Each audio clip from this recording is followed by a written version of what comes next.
Disclaimer. All views expressed on What Makes Us Fire are solely those of the person or persons giving them. What Makes Us Fire does not represent or claim to represent any particular city or fire department, and therefore make the claim that all views and standpoints are affiliated with What Makes Us Fire and with What Makes Us Fire only. Any mention of certain fire departments or cities within the interviews are solely for informational and opinion-based dialogue. In short, if you have a problem with what's published, just say something about it and don't be a Richard. What is up, What Makes Us Fire family? This is Josh, your host of the What Makes Us Fire podcast, founder of the What Makes Us Fire nonprofit foundation. Appreciate having you guys here with us today. Today, I have a really good friend of mine, someone for the last about 3.5 years, we've gotten really close. And every time we're in Vegas, we just happen to always hang out with each other. I'm surprised we're not tired of each other yet, but every time we're in Vegas, we just happen to hang out with each other the entire time. He's a great individual, a great human being. He's trying to do a lot of great things. He's a veteran, and I've been wanting him on the show for the past 2.5, 3 years now, and we just never did. You know, the dude's always moving. He's always doing something. He's always somewhere else. Every time I talk to him, he's moved somewhere else. And I'm going to let him kind of explain all that to you guys. But without further ado, my friend Vale Pierce from TikTok and all your other social media, the dude with the jawline to kill. So, yeah, let me just go ahead and bring him in. You'll see what I'm talking about. What is up, brother? I'm really trying. I'm trying to get that jawline to cut. My running joke right now is, God spent so much time chiseling this jawline, he forgot my ass. That's true. You don't have an ass. I don't.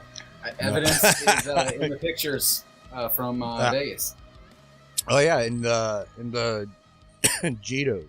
Jitos. Yeah. Jitos, like jean speedos. Yep. Exactly. Yeah, I was rocking them Daisy Dukes, baby. Yeah, that's an image I'm not going to be able to forget lightly or easily. No, you're not. Unfortunately. No, I'm not. I'm really not. How you been, man? Finally got you on the show. Good. I know. It's been, like you said, 3.5 years, and we've been talking about it, and I guess the way you explain it, I'm almost the most interesting man in the world. Well, kind of, yeah. I mean, you're always somewhere else. You're always doing something. Somewhere.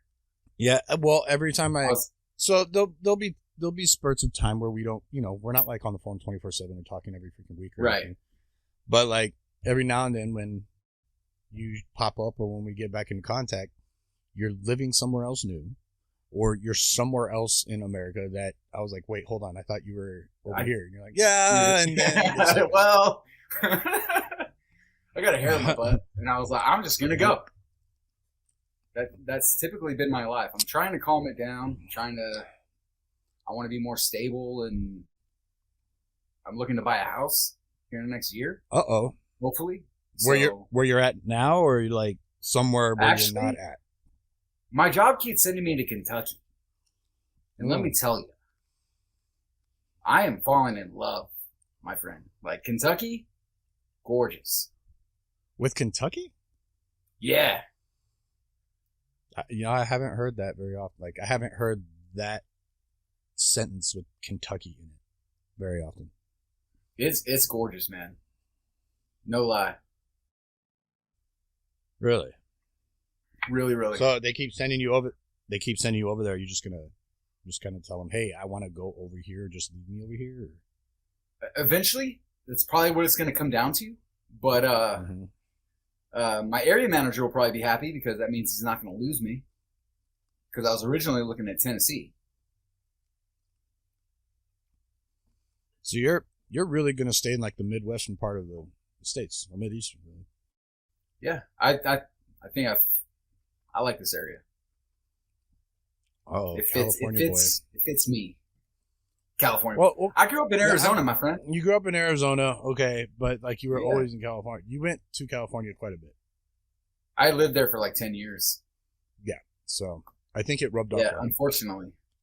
I mean, maybe some of it, but not the parts, not the other part. Not the bad parts. Yeah, not the commie part.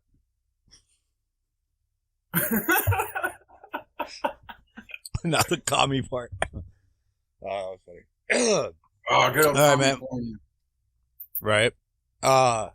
So you know about the show, you know we're mental health forward and everything, but really it's Yes. about getting to know you, getting to know your point of view on basically life itself in general. And the reason why I like to dive into your life is our mental health is literally controlled and determined by our lives, our personal lives, what we go through, what we've been through, how we deal with them and everything else. And so we get to know you on a personal level here on the show in hopes that it lets other people know that maybe they're not so different from everybody else.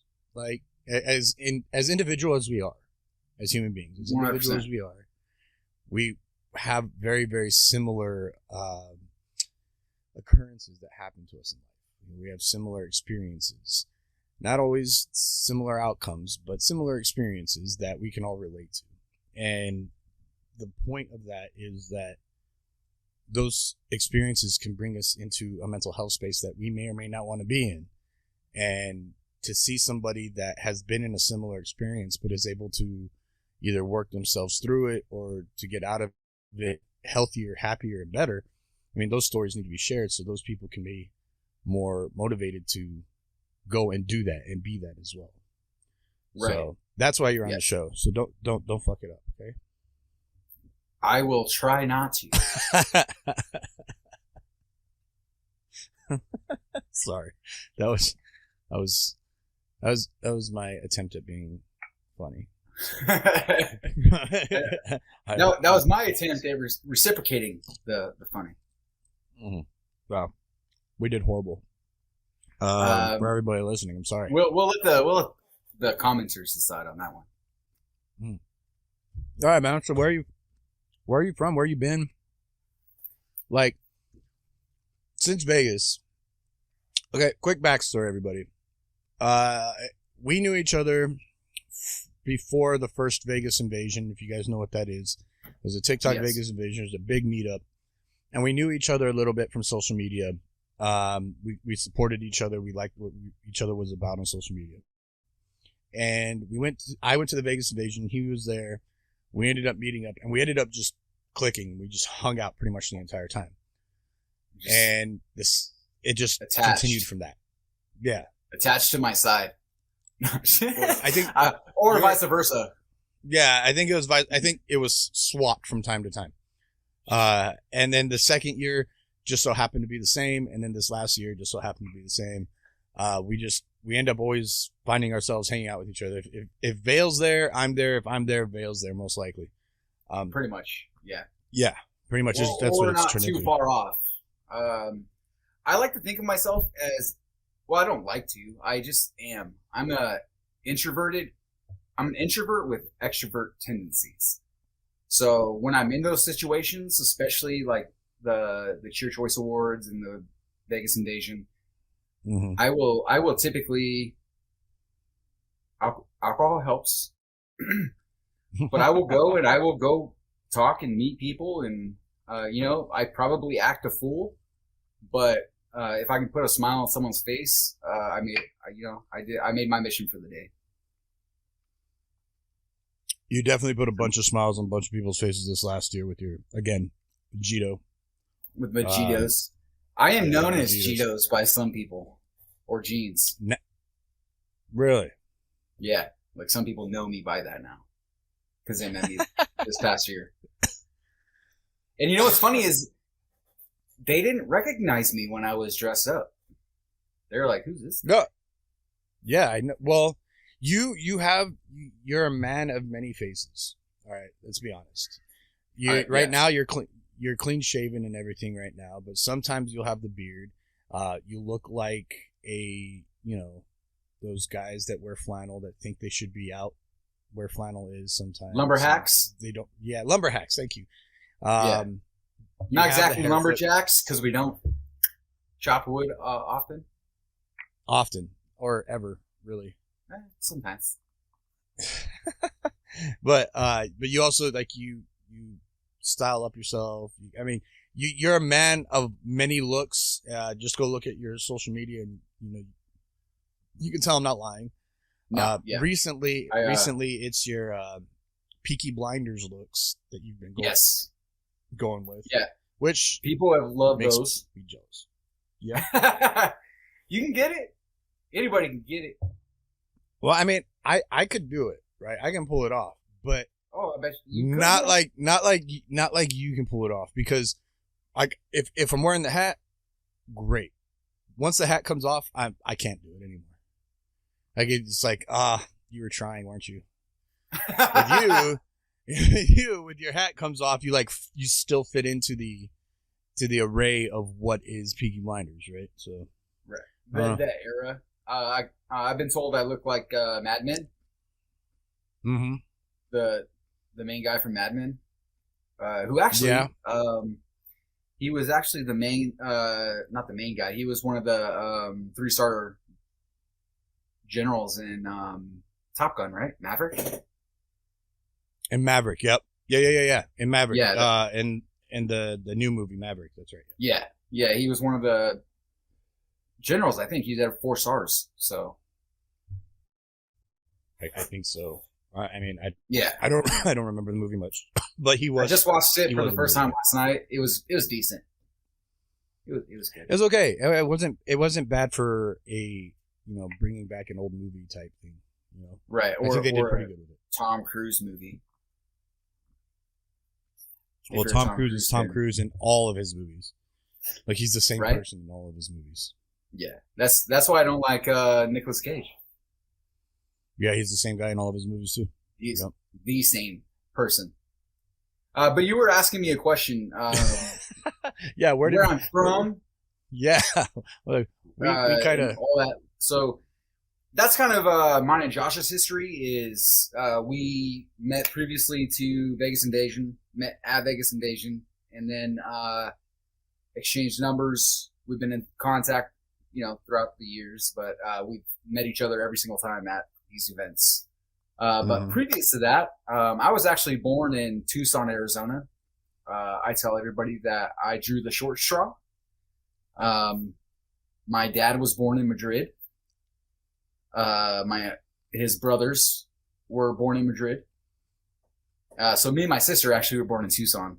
I don't know if she says the same thing, but our foster parents, my foster dad was born in Honolulu. Mm-hmm. And my foster mom was born in Tokyo. So it's kind of like, well, this has followed me all my life. And I'm like, why did I get the short straw? Like, how cool would it have been if I had been born in Madrid? That would be pretty cool. In Spain? Hell yeah. Right? But, so I was born in Tucson. I had a really messed up childhood. My parents divorced when I was like barely 1. It's crazy. I remember tidbits, because it was, there was a lot of traumatic events that occurred, at that time. So, I do remember like certain things, not like I wouldn't share it because I don't remember it verbatim. It's just like fuzzy memories. Right. But my dad had custody of my sister and I, and my mom had custody of her son, which is, my half brother, but a brother's a brother. Right. I agree. So I was so young that I didn't even know I had a brother until I was like 5. Because I really wasn't in contact with my mom during that whole time. But both my parents were drug addicts, alcoholics, all this stuff. And that's actually... what? I was going to say, is that when the foster parents came in? No.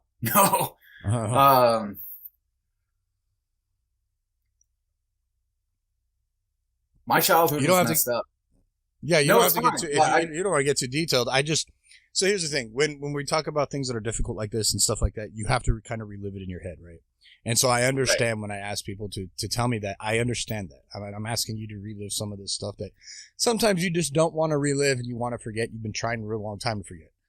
The thing is, when you're able to share it and other people can hear it, they can realize, well, maybe I'm not that bad in the situation, or maybe my situation was similar and stuff like that. So, but if I ever get too pushy with my questions, by all means, you can be like, no, I don't want to answer that. No, you're good. I love sharing my story because people might relate. And as I've grown older, I've actually realized that I'm kind of grateful for the things that I've been through, because if I hadn't gone through the things that have occurred, I wouldn't be who I am today. I don't even want to think about who I would be today if I hadn't have been through what I have been. So, my parents were heavy in drugs and alcohol. CPS was actually involved in my life as soon as I was born. They'd been there previously because of my sister and my brother. And so when I was born, CPS was already investigating. And apparently through some of the reports, there was like cocaine in the carpets. And, you know, I'm a small baby crawling around in this crap. So when my parents split, my dad got custody of my sister and I, but nope. I mean,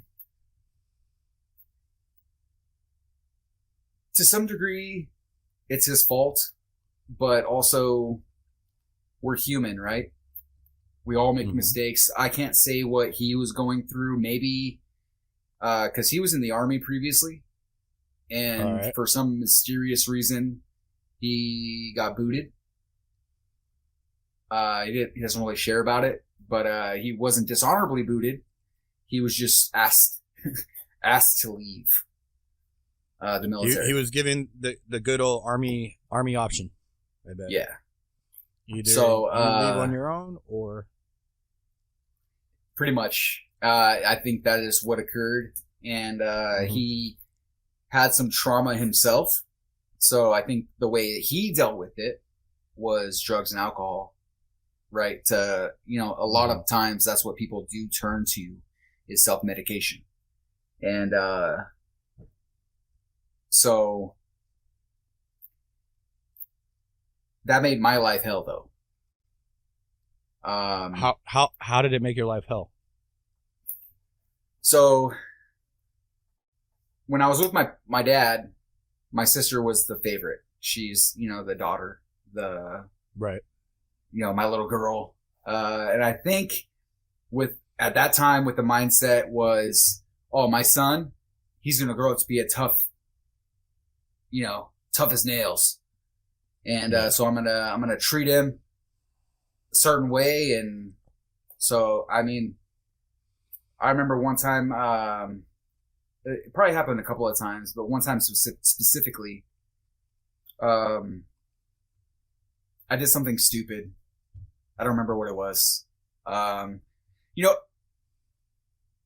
dad had built a playhouse in the back, but for some reason, he put the little latch to lock the door on the outside. I have ADHD. My sister was inside, and we were playing whatever, and I was like, I gotta use the restroom. And I left, but I locked the door on the outside. And I went inside, I went to the restroom, and I was like, you know what? That Nintendo is sitting right out in the middle of the living room. That looks good. I'm gonna play some Nintendo. So I was playing some Nintendo, and then I heard like just a huge it was like probably an hour later or something like that. My sister was locked in the playhouse do you know Victorville, California? Well, California is mostly desert, so I can imagine on the time of year it's probably really hot. In that area, yes. So she's been out there for an hour or so, locked in this thing, couldn't get out. And I hear a commotion outside, and my brain suddenly clicks, and I'm like, I ran to my room so fast. I hid under the bed, and my dad came blazing in. He was a spanker. I'll tell you what. Mm-hmm. He came looking for me. He left the room, and he came back in. I thought I was good. I was like, whew. Then he came back in. and then he found me under the bed, and he grabbed me by my ankles, pulled me out, and hung me upside down, and whooped my butt with his belt. Ouch. Oh, man. I have never felt the fear of God in my life until that moment. Was your sister okay though? She was good. She was just very upset, understandably, right? But I got my butt whooped. And it wasn't the first or the last time. Right. There was another time I witnessed. So my dad had like a couple of relationships, but one of them ended up being a little more serious. And that girlfriend, her name was Teresa. She came to live with us. But in that small town that we lived in, there was one bar, and it was way down in southern Arizona. The craziest thing, literally the guy that she was messing with behind my dad's back lived across the street. Of course. I mean, yeah. I mean, if you're gonna mess with somebody and do that while in a relationship, why not make it as, obvious as possible, right? So my one day she's like, I'm leaving you, whatever. Like they get in this fight, whatever, and she rolls out, and the homeboy's out there in his truck, ready to pick her up. It was like those blocky Ford Rangers. I think in my memory it was a smaller truck, right?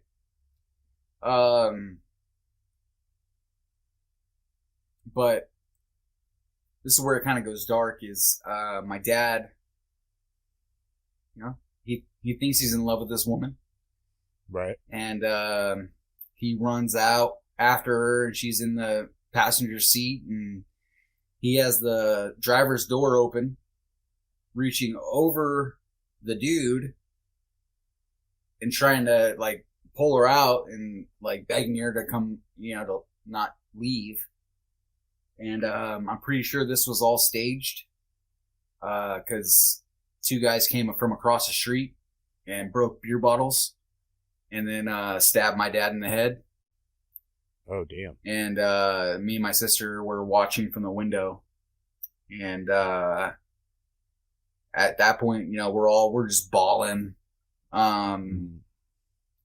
But we've been through so much trauma at that point.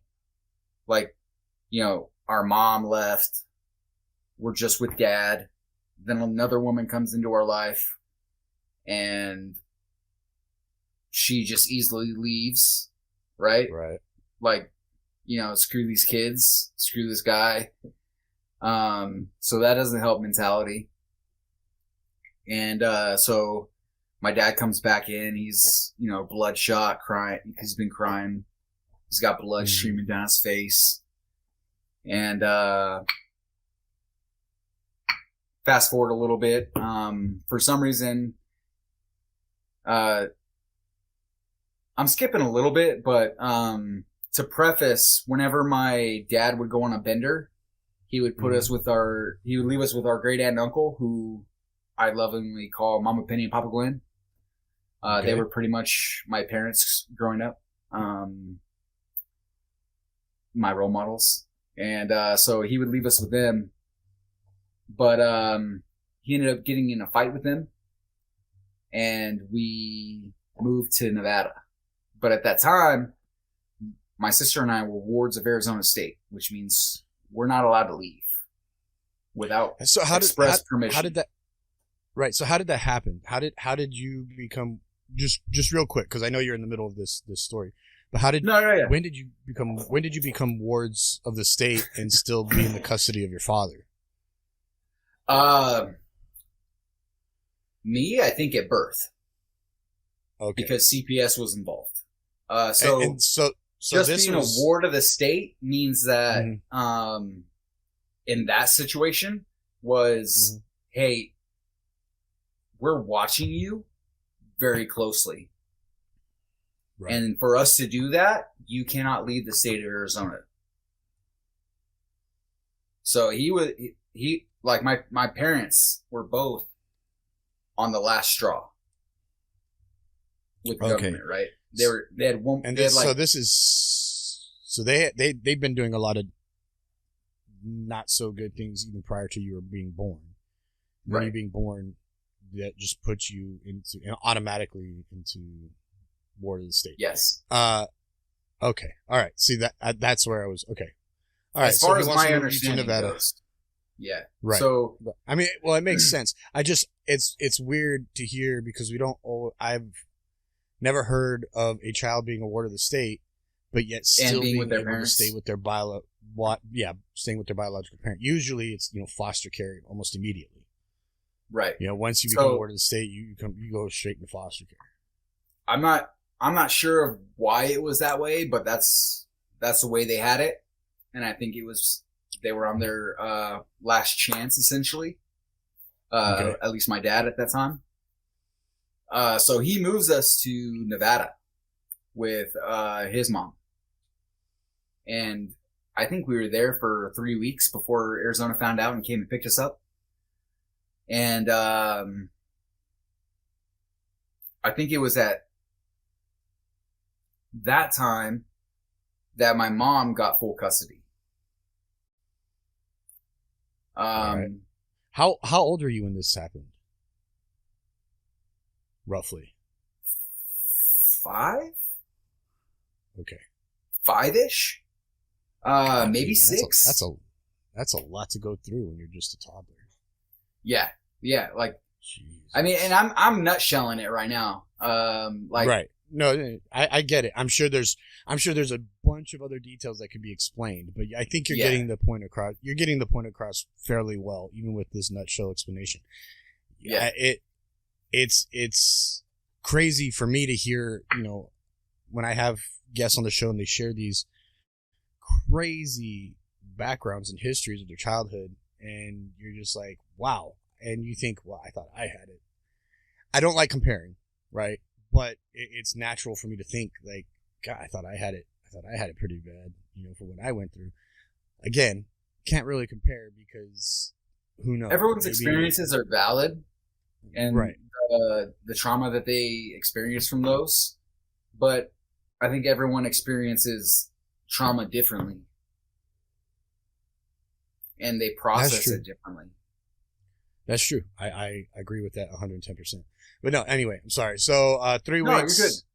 3 weeks. Arizona finds out, comes to pick y'all's up. They came and picked us up, and I believe so. My timeline's a little fuzzy, but I believe this is when my mom got custody. And I'm not even joking with you. I think her custody with us lasted 3 to 6 months. That's it. Yeah. Wow. So she was married.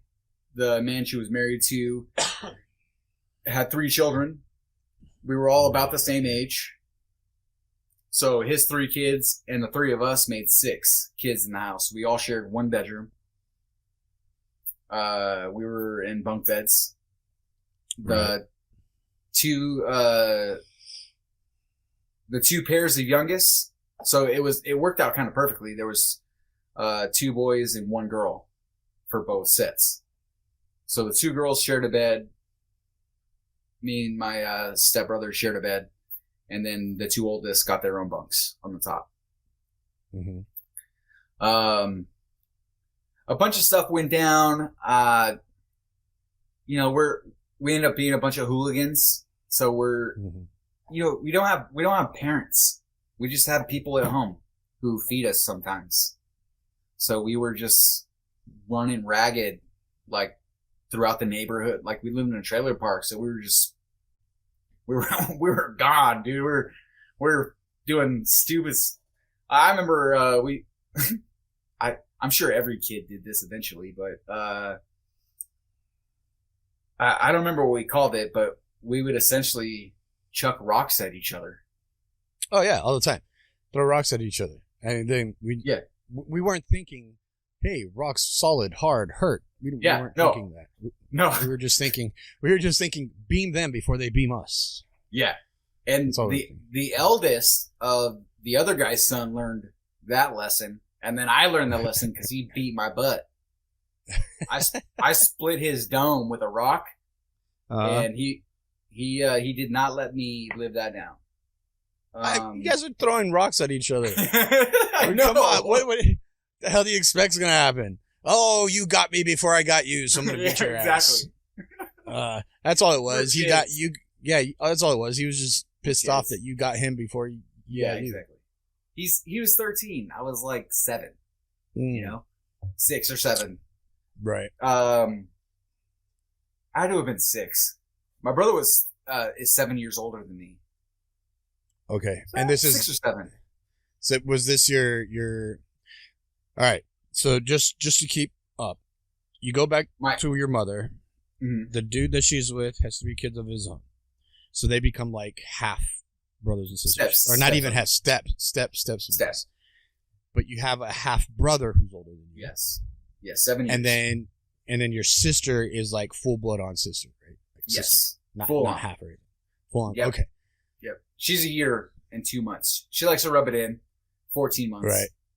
So the head that you split was the guy's son. So your stepbrother. Yeah. Oh, okay. Yeah. So he's already pissed off that you're probably even there to begin with. Probably. At 13. Yeah. And that we're stuffing up their bedroom. Right. You know, because it was just 4 of them before we got there.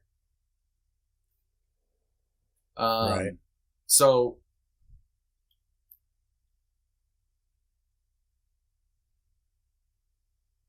I remember that my mom and this guy used to fight all the time. They would get drunk every night. Mm-hmm. And eventually they would blow into an argument. And then one night it got really bad. Remember the old rotary phones? Yeah. We had one in the house or in the trailer, and like she chucked that at him, and like they had a full on just fight in the living room. Us kids are hunkered down in the bedroom. And then it gets quiet. Their dad comes in and takes his kids and leaves. Mm-hmm. And my sister and myself and my brother kind of walk out and realize that no one's home. No one was home. You were just left. Yeah. Yeah. Oh, wow. Apparently my mom dipped, fully expecting her husband at the time to make sure that she took care of all 6 of us instead of his his kids. Right. Which is what he did. He took care of his kids. We were in the house alone for 3 days. Oh, wow. My brother was 14. I was young. My sister's young. We didn't know how to cook. We didn't really eat. There was dog food in the house. Mm-hmm. And other than that, like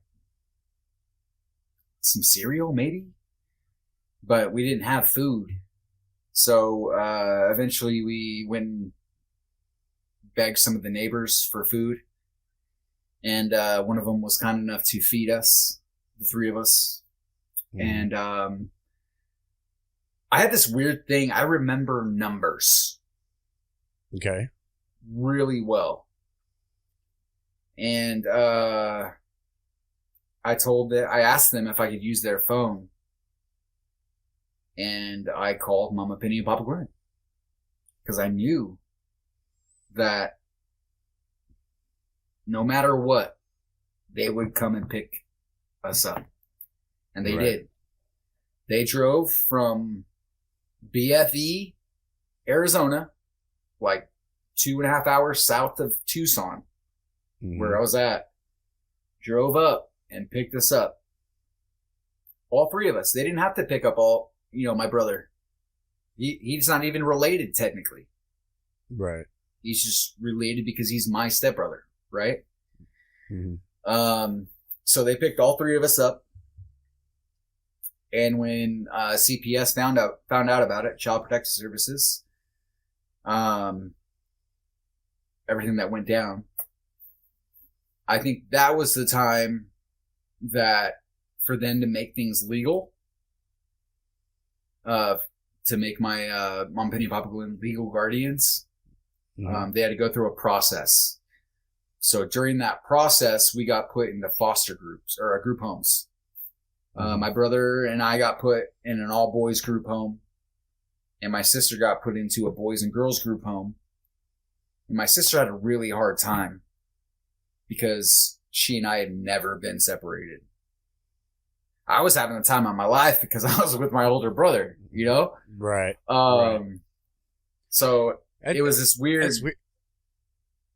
Like, I missed her, but I was with my brother, you know? Right. So you kind of got for the circumstances that it was, it's not a good circumstance by any stretch of the imagination, but for the circumstances that it was, you probably got the best outcome that could have happened in that you were not left alone, right? You were with somebody that you were familiar with, right? Somebody that you knew, somebody that was family.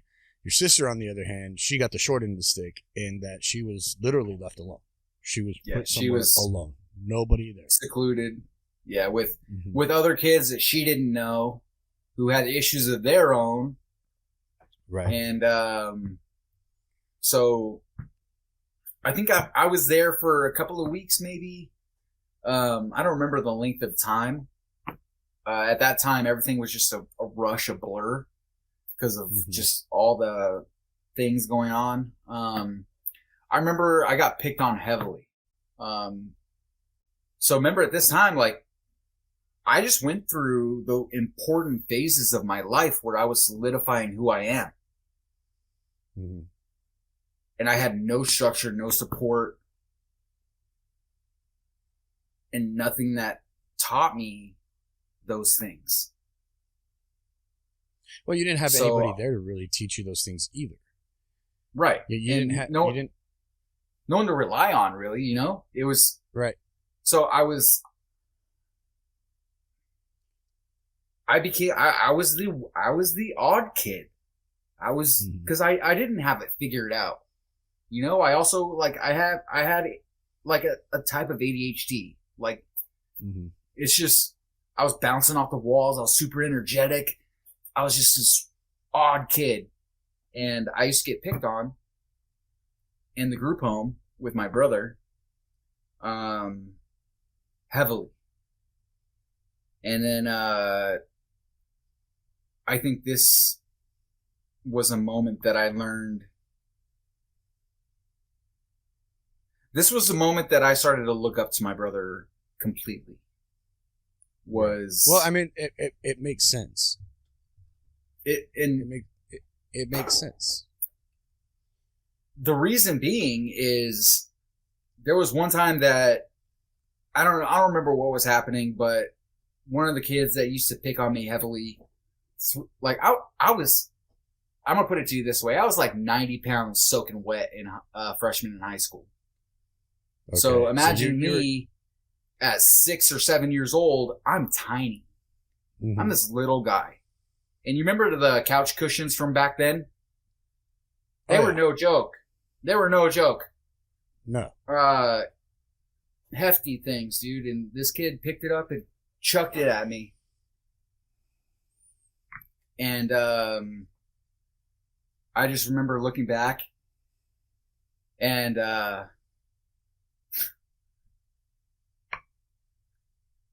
Daryl, you will always be my hero, brother. He,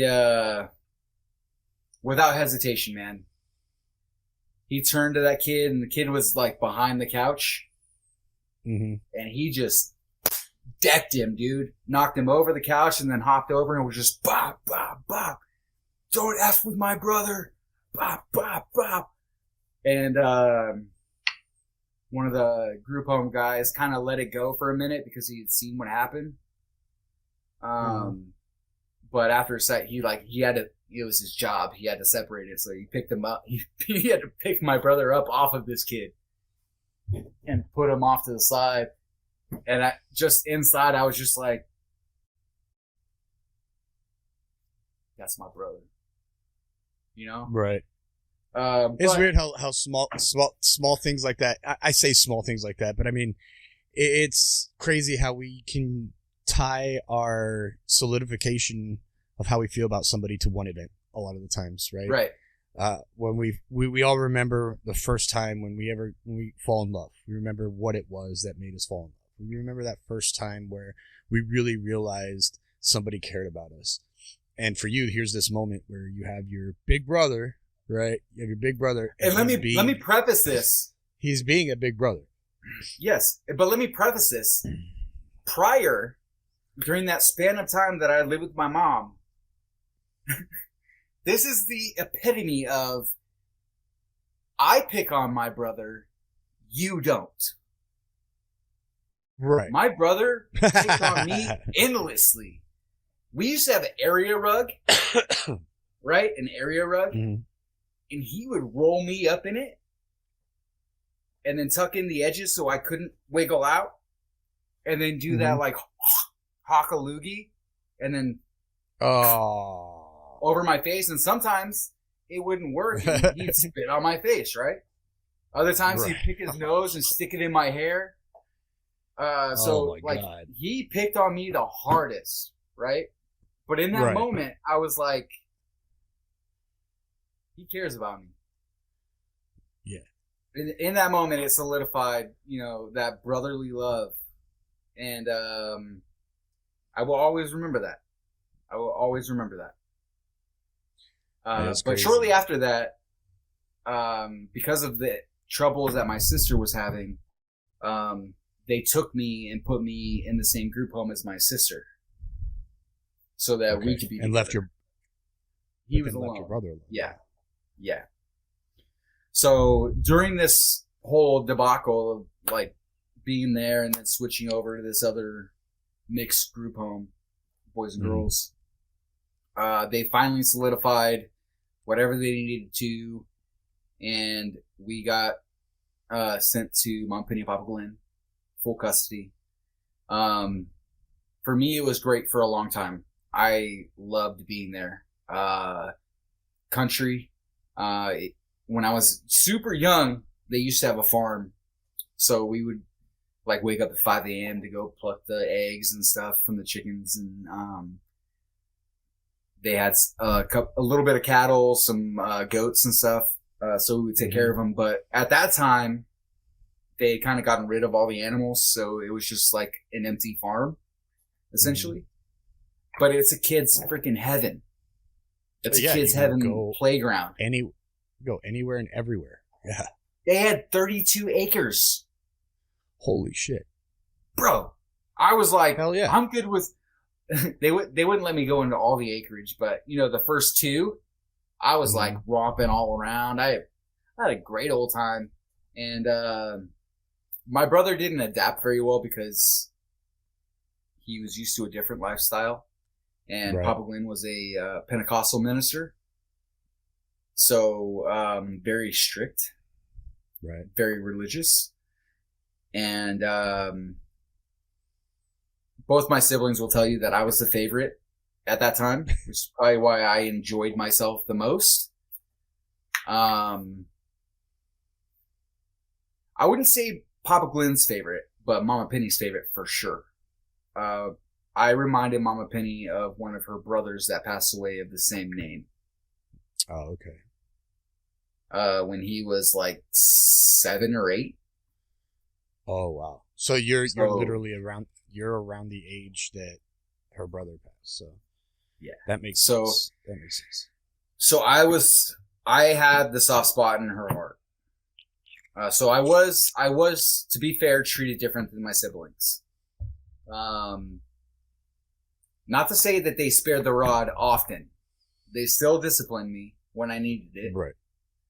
But I wasn't expected. Maybe it was because I was the youngest. I don't know. I wasn't expected to do as much dishes or all these other chores. It might have been because I was youngest. I don't know. But eventually it came to pass that my brother ran away. Oh, wow. And CPS decided since there was, I don't remember, I don't know why they decided it, but they went ahead and put him with the group home. Mm-hmm. And in a smaller town just down the way. So that's the last time I saw my brother for 5 years. Oh, wow. But it was shortly after that. At this time, I was probably 9, right about 9. Mom Penny had a quadruple heart bypass surgery, and CPS determined that they were too old to take care of children. Right. And so at that time, we got put with a foster family, which, you know, if you know, foster families are supposed to be temporary, in case for them to find you somewhere else to go. Yeah, to find you either adoptive parents or more suitable place. Yeah, or a relative that will take you in. And I learned years later that the reason why my uncle said no is because the woman he was with at the time, he bought a salon for, but she was peddling cocaine through it. Oh. So, yeah. So she said no. We don't, like, we would take the kids, but not if there's going to be an investigation. Mm-hmm. Right? So right. They ended up saying no. And by that time, we'd been with this foster family for 2 years. And they decided to adopt us.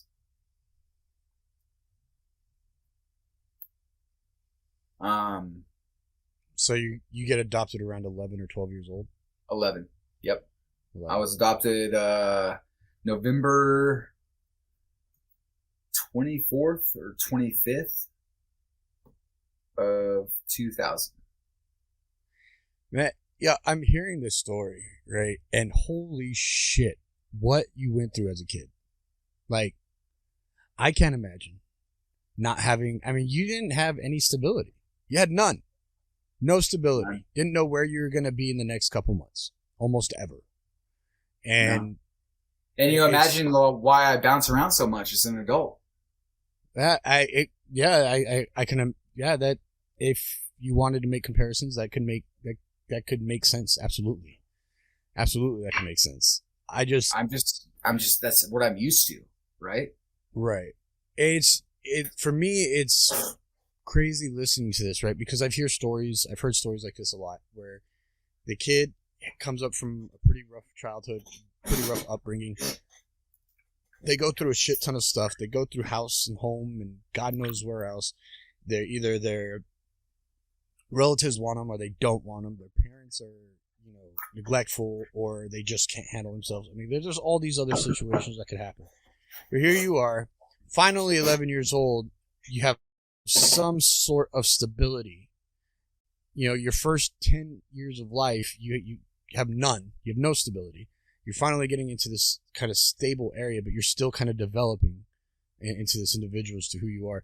Did it ever occur to you that, or did you ever question why family wasn't taking you in, or why your parents left, or anything like that? Or was like life, like, in the way it was going, like, this is what it is. This is what life is for me. Like, it doesn't really cross your mind. Nah. So I was actually right about to say that. It crossed my mind all the time. As kids, you blame yourself. Like, what could I have done? What did I do? Am I that fucked up? Sorry, I'm trying to. I'm getting back to my faith. You're trying not to. Yeah, you're trying not to. I'm trying not to language. Yeah, I'm trying to be better, but look, as a kid, you're just wondering, like, what did I do? Mm-hmm. And I remember asking my foster parents. So my foster dad is a Southern Baptist minister, and my foster mom was a nurse in the NICU at the time. or not NICU. I'm sorry. She was in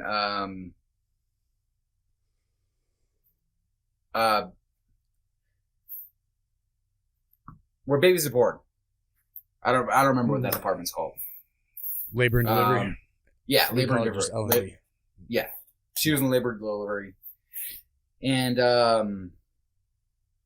I remember asking them one time, and I said, I was like, so why did you guys decide to adopt us? Mm-hmm. And they didn't mean anything by it. But to me, it was devastating, their answer. They said, because you grew on us. And in my head as a kid, I was like, wow. I have to grow It's almost on like somebody. You had to prove yourself, right? Yeah. No, it's like a bad song, or like a song that you're in about it, but you listen to it a few times, you're like, oh, you know what? No, I actually kind of like this song, right? Mm-hmm. But it's like, I have to grow on somebody for them to love me? Right. Really? So it was devastating to me. And,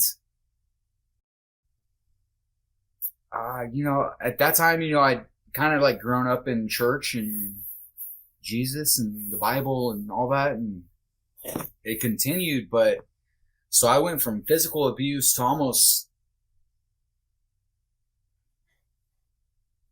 mom, dad, we've talked about this, if you see this, to almost mental abuse. There's some things that, my foster dad's like, yeah, you know what? I wish we would have done things differently, because I call them book parents. So they read a lot of books. They never had kids of their own. They read a lot of books on how to raise kids, how to discipline kids. Oh, okay. And especially Christian books, right? So, right. But CPS had also advised them not to have physical contact. But they continued that essentially even after they adopted us, when they were our legal parents. And right. I think it would have been critical if I would have actually had that kind of physical contact, right? Like, fucking hug me. Let me know everything's going to be okay. Like, give me that thing that I've never had my whole childhood, Right. But they didn't do that. And, a lot of times it felt like they were more worried about how the church saw them and their family than how we were as kids. Like, how you ask somebody, like, how are you? Mm-hmm. Sometimes you can ask that question passively, like, you don't really expect an answer. You just sort of want to, like, I'm good. But if you ask that question intentionally, you're like, how are you?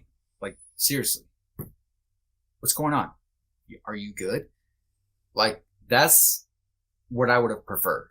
I think that's maybe I actually wouldn't have preferred it at that time, but later on I would have appreciated it because I would have talked about my feelings, right? Mm-hmm. But it just became this whole battle between us, like, and that's why I fell away from the church for a long time. I was like, if this is what it's about, I don't care. Like, right. You're not perfect. Stop expecting the church to see you as such. Mm-hmm. Stop expecting the church to see me as such, as a PK. Like, PKs have it hard, bro. Like, they think they have to live up to this standard. And you don't. If you're a PK, you're watching this, you don't. You're human. You're fine. If you're a minister watching this, care about your kids. Come on. Care about them. Stop caring about the church so much and care about your family. Right. Care about your church. I'm not saying don't care about them, but priorities. Come on. So that's the way I felt growing up. And so it almost went from, essentially physical abuse to mental abuse. I ended up in juvie for 2 months. It should have been like 2 weeks. Right. But my foster mom, let me tell you what I did. We were on vacation on our way home from it, and it was my turn to sit with the annoying dog. The dog that doesn't like to quiet down on a trip, whines and causes a fuss the whole time. And what they had trained it to do over the years is, if you whine and you are an annoying ass dog, we will pet you. We will give you attention. So all of this training over the years, beside the point, I was expected to make sure that this dog stayed quiet in the back seat. That was my turn, because my sister did it on the way to the trip, or on the way to vacation. And I had learned that eventually, if I ignored this dog, she would shut up, lay down, and go to sleep, or entertain herself. Right.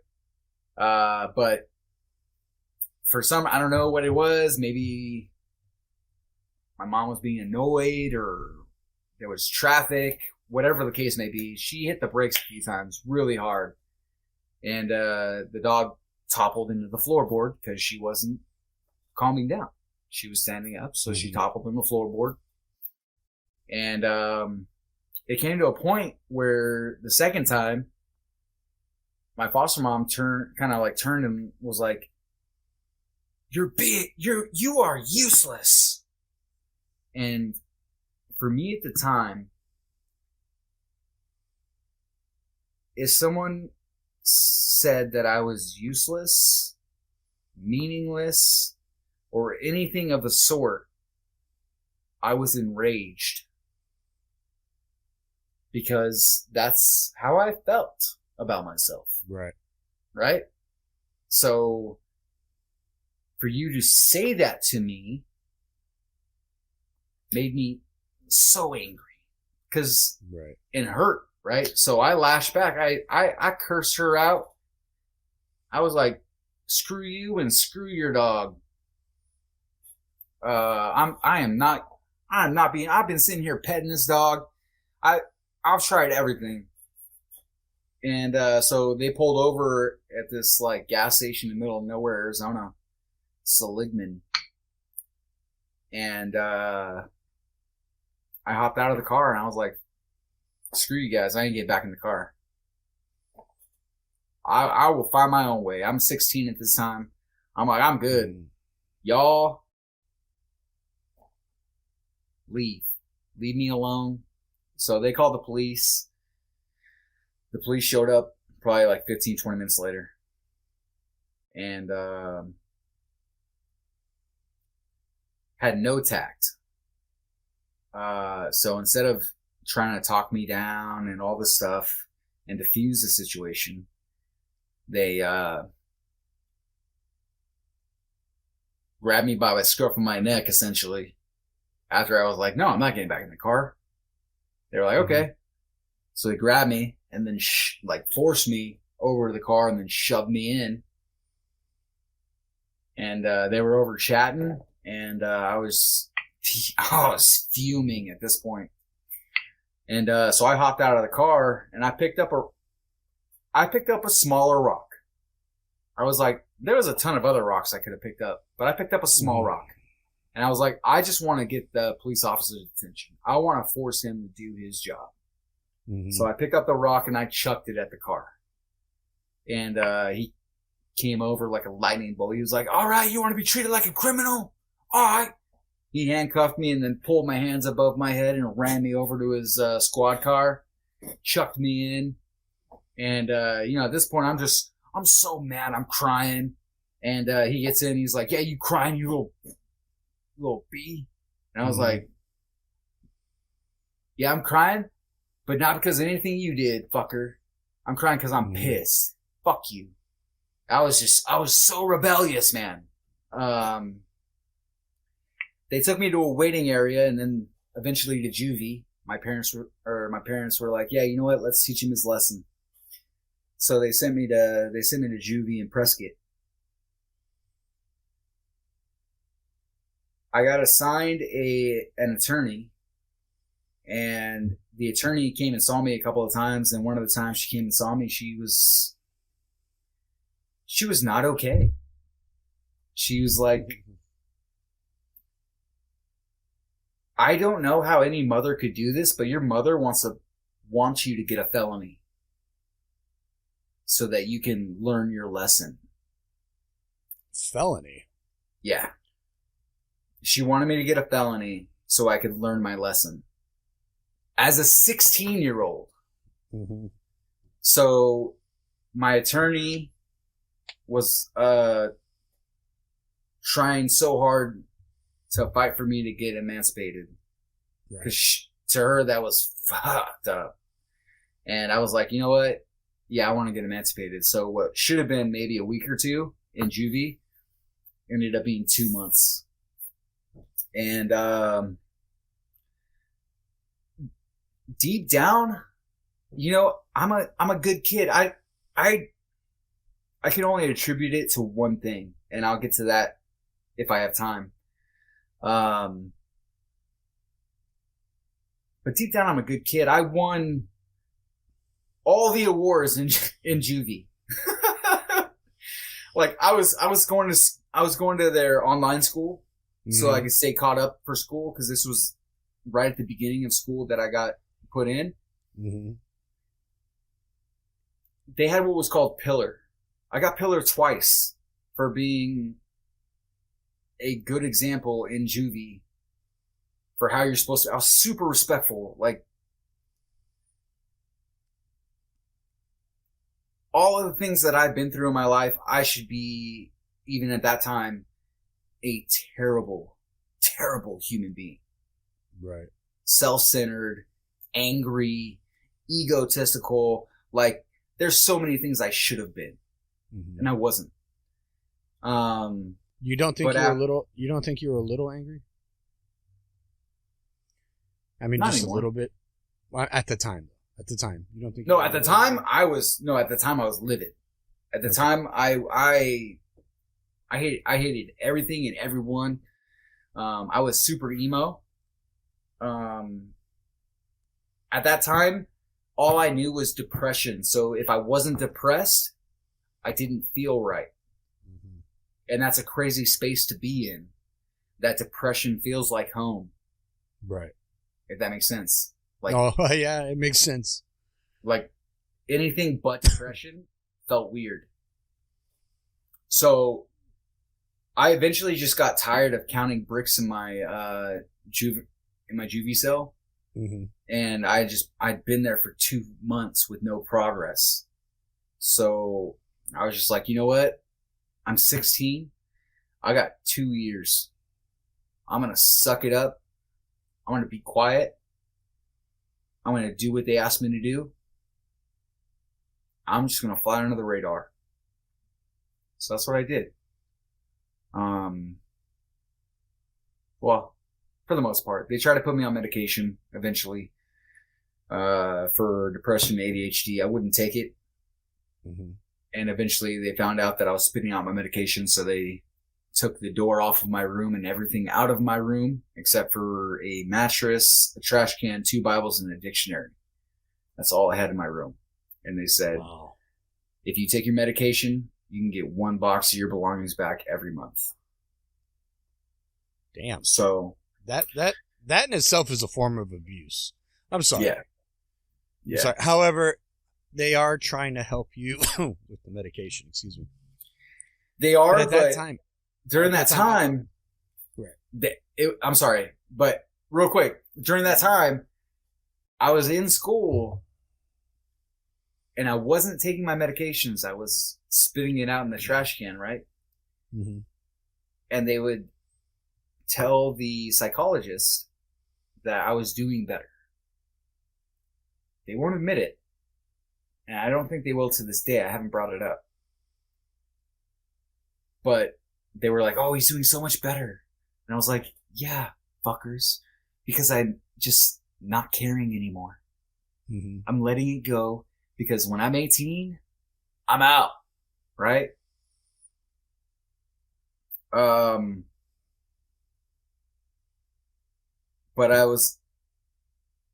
it was just a fight, man. It was always a fight. And then anytime I got in trouble, it wasn't just a, hey, you did this, you should have done this, or let's talk about it for a few minutes and we're going to give you your punishment and be on our way. Mm-hmm. It was like a 5 or 6 hour ordeal. Screaming at me, yelling, like, just, you don't get it? Well, do you get it now? No? And I was just like, God, shut up. Right. Give me my punishment. Let's move on. Like, how many times can you tell me the same thing over the course of 5 hours? Well, they always just fighting. They couldn't spank you, or they refused to spank you.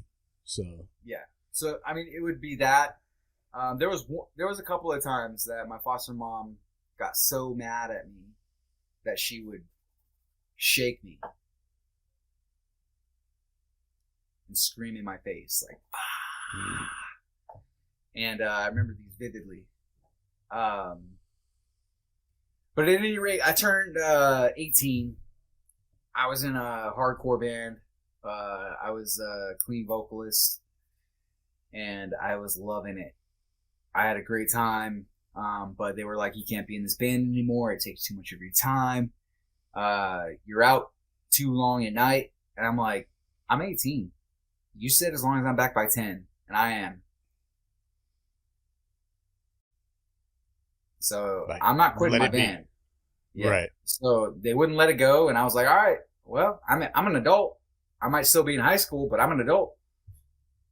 Peace. So I moved in with my guitarist, who had a completely different lifestyle than mine. He smoked herb and drank all the time, and I had never done either of those things. So I was super straight edge. Mm-hmm.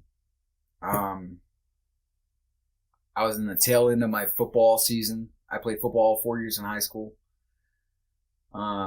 We made it to playoffs, but right before winter break, we lost to Coolidge High School. That we just couldn't. They were the monkey on our back. We lost to them twice in playoffs, and damn. It was Blue Ridge. It was senior year was Blue Ridge. It was Blue Ridge, but we did lose to Coolidge twice. You can tell it's part of your life that really bothers you a little bit still. It does. I try to be practice forgiveness, and I think I have forgiven, right. But I don't think forgiveness necessarily says that those forgiveness is not forgetting. Yeah, those feelings never really quite go away. I feel I have forgiven them and my parents for the things that they've done. However, it's just so not giving you an excuse, right? Not giving you an excuse, but because of the things that you went through, it obviously affected you and how you acted as a kid. Do you think maybe you've forgiven yourself on how you acted or reacted to the situations you were put in? Because let's be honest, right? Fostering a child that comes from a history of neglect, that can't be easy in itself, right? That can't be easy. You're taking on a child that has, at this point, formed a reality and formed a personality of self-preservation in the best way they know how at that time. And sometimes that is being rebellious. Sometimes that is not listening. Sometimes that is saying, screw you, I'm not going to do what you tell me. Because every time I do what somebody tells me, I end up being screwed up anyway. I'm being screwed over anyway. So, yeah, well, at that time, I was waiting for people just to give up and leave. Right. You know? And again, not giving you an excuse for your actions or your behavior, but do you think... I don't think I ever thought about it. I don't think I ever blamed myself for some of the situations you may have been in. Yeah. And looking back, I know that I am responsible for some of those things. Right. Well, I'm not because trying of my to place, actions. Yeah, No, I'm not trying to place 100%. blame. Like I believe 100% that we need to own our actions. Yeah, 100%. absolutely. So, like my military career, there's some things that I should have done differently for sure. Oh, and we're gonna get into that. But Yeah. you know, just we're coming to an we're coming to an end of your childhood here into your adulthood, and bro, we spent an hour on it already, and you, I know. like this is just your childhood. Like, wow, bro, I can't. So In there's a a nutshell. theory, yeah, and that's a nutshell. It's crazy to think that somebody that's been through all these things, like I would not be surprised had your life turned out differently because of your history, because of the past you've been. I would not be surprised if you were some coke addict, if you were some drug addict, if Right. you were a drunk, if you lied, cheat, and stealed your way through life. I wouldn't be surprised if you were In a gang, a motorcycle gang, in a gang, you know, like something, one- right? like- A degenerate. just a degenerate. messed up. Yeah, I Yeah. would not be surprised because of the history you've been through. Now, that's not to say everybody who goes through that history, that type of history, becomes like that type Right. of individual, right? Obviously, we're here, we're talking to you, you're respected, you're a good human being, you're a well-mannered adult, you're doing the things you need to do to be a productive member of society. So obviously the things that you went through didn't affect you in a negative way. But when kids grow up in certain atmospheres, things become the norm, right? So if I'm seeing this all the time and it's the norm, then that's how I'm going to live my life because it's normal.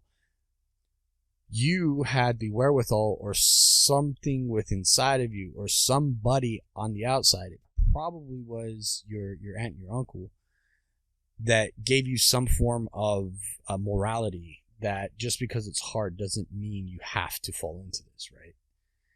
Right.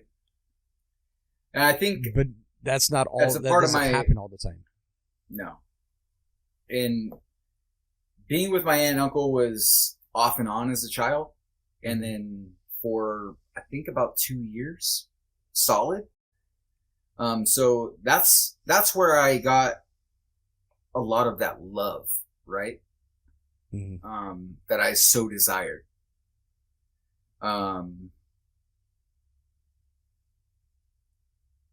But I was saying earlier that I was going to touch on it at some point, but I truly think looking back on my life, because I could have taken things a completely different way. Well, I yeah, could've absolutely. Learned lessons that weren't the correct lessons, right? I could have become something I wasn't supposed to be, or you know what I'm saying. I know truly exactly. believe that God, Jesus, was guiding me throughout my life to help me, even when I had no faith, when I literally was cursing his name because of the things that I went through. I blamed God for a long time until I had other revelations. But even when I had no faith, I can see in my past where he has had faith in me and never gave up on me. His hand is in my life. He guided me to be who I am today. I'm not perfect by any means, but I'm far better than what I could have been. Except for that jawline. Stop. But I firmly believe that is the case.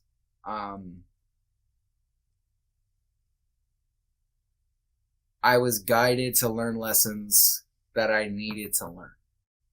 Right. And, like when I moved out of my parents' house at 18 and a half, I fell away. I'm telling you what, I got my first tattoo. I rebelled hard. I was drinking with my brother. having a good old time. My brother moved me out to Florida, and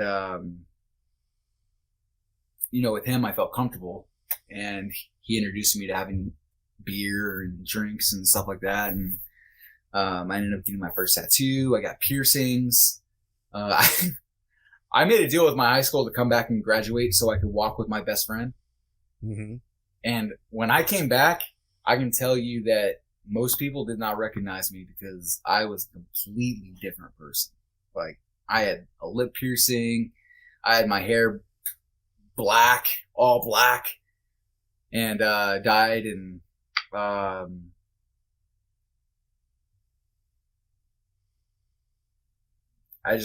went all the way over rebelling and ended up moving to Ventura, California for a few months. And I got into a little bit of debt. And this is why I tell people, like, do not join the military for any other reason than duty, than wanting to do your service and your duty to country. Because I went in because I was $3,000 in debt, and I thought it was a lot at 19 years old. I was like, I don't have a career, I don't have a job. I'm just going to go to the military. Screw it.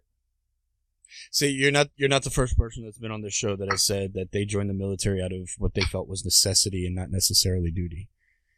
You're not the first, believe it or not, you're not the first person on the show to actually say that. I don't think I'll be the last. But but it's crazy to me. Like, how can you not expect the military is not going to change you? Even not knowing anything about the military, like, pride. The military is going to change you. Pride. Right? You always hear, like, nobody's going to tell me to do push-ups. Nobody's like, I'll take that CO on. I'll take that this, whatever, right? And then they get in, realize real fast that they're just talking shit because it ain't going to happen. No. Do you think it's a prideful thing that they think? I think it's pride that says that I'm not going to change. Because I remember before I went in, everyone was like, oh, like, you're going to the military, don't let it change you. And I was like, I'm still going to be the same old Joe.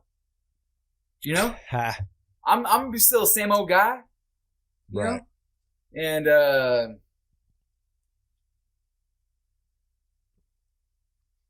the things that the military had in store for me, I could never have imagined. I can only imagine what kind of changes, especially for somebody with your history and your background. Here you are, you're kind of saying towards the ending of your high school career, you're kind of saying fuck you to authority, right? Yeah. Let's be honest. You're kind of telling authority to fuck 100%. I'm going to do what I want. And 100%. I'm going to go do my own thing. I'm going to do what makes me happy. All this other stuff, right? Well, you don't jump into the military with that mindset because you are going to be sorely disappointed almost immediately. Almost immediately, you're going to be extremely disappointed on that whole F authority mindset. And that I was, yes. Yeah. I realized that the military had a death lock all my life. Yeah, and, absolutely. I learned that real quick. Now, do you, knowing what you know now, all right, you're going into the military because of debt, you're thinking this is going to be a good way to come out of it. Once you go into it, holy shit, here's this experience, right? How long did it take for them to break that F authority mindset that you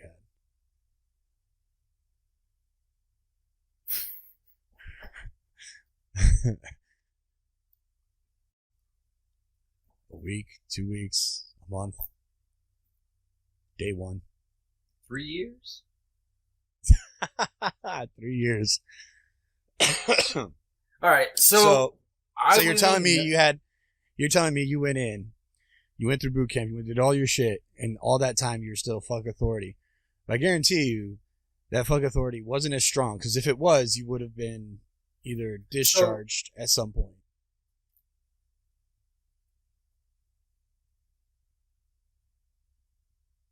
I didn't have a problem doing what I was told. Oh, okay.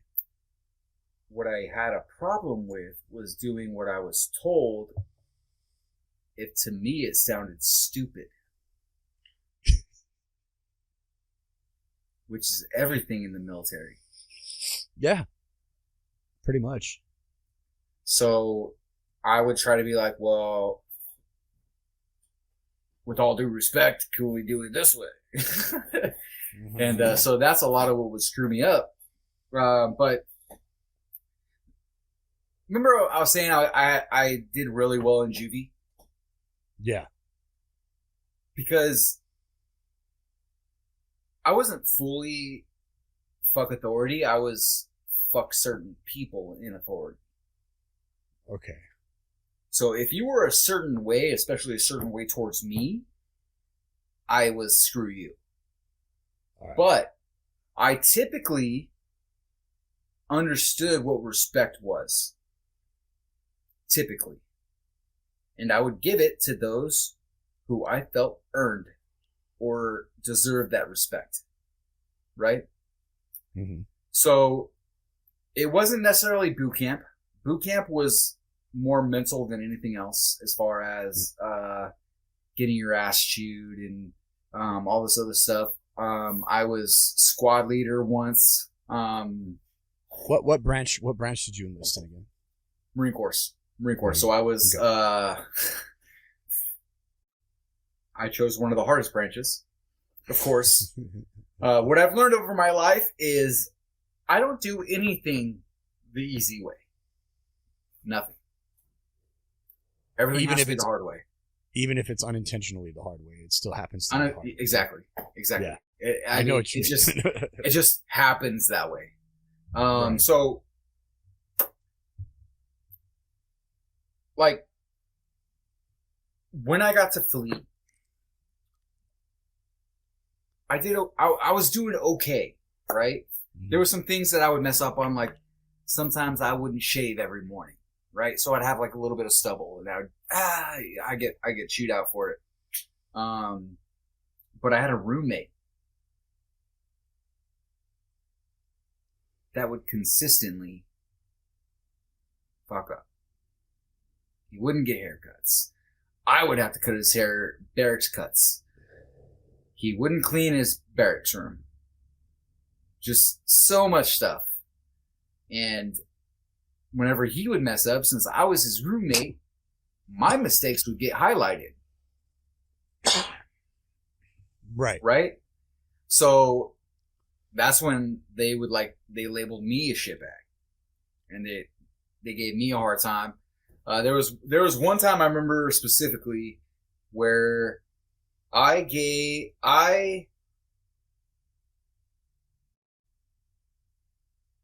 either went home or I rode with somebody and I left my gear in their trunk of their car. And one morning they did like a surprise gear accountability check. And they came by my room and I was like, well, I got to go get it out of so-and-so's vehicle. And we go to so-and-so's vehicle. It's not in there. Homeboy tried to steal it. Just my luck. Oh, man. I would have it in the vehicle of someone who was dishonest. And eventually we got to the bottom of it, but that reflected badly on me, as it should have, because I should have had gear accountability, especially of that serialized gear. So on me for sure. So that was a mess up. And then I don't know if I have narcolepsy or what, but I had like it almost didn't matter what I did.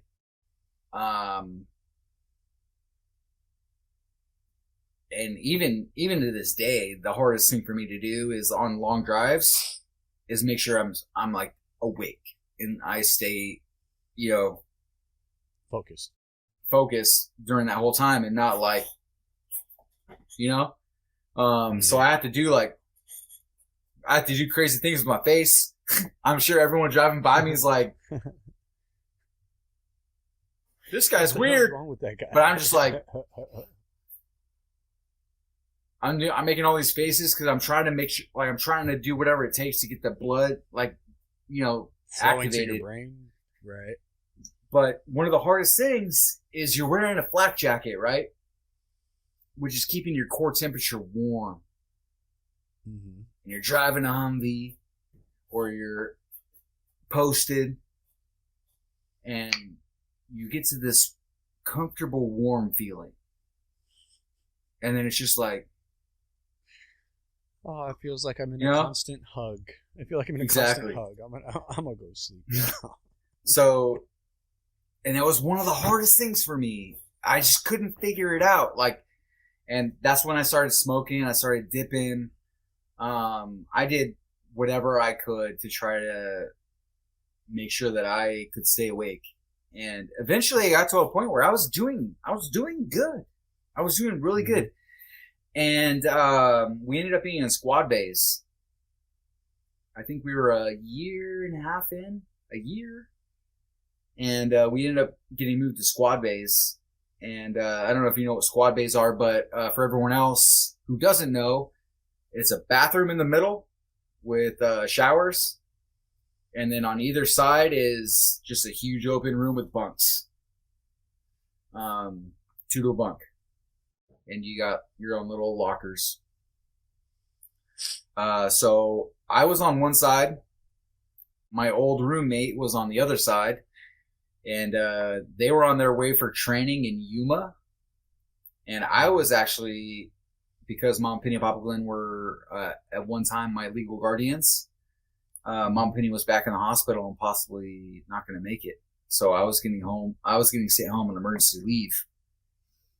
And I stood watch that night anyways because they had taken all the weapons out so they could leave early in the morning. And we had all the weapons on either side. I was standing watch on one side. At the same time, he was standing watch on the other side. But before all of that, they had found out that he was trying to sell his fire watch so that he can go spend time with his girlfriend, his boo, before they went to Yuma. And they made sure that he didn't do that and that he had to stand his fire watch. And they ended up bringing him into the bathroom, and they brought me in as well. And they said, because you wanted to sell your fire watch and whatever, like it was a big deal. They made a big deal about it. Mm-hmm. Because you wanted to do this, he's got to do everything you got to do. So they hazed us in the bathroom.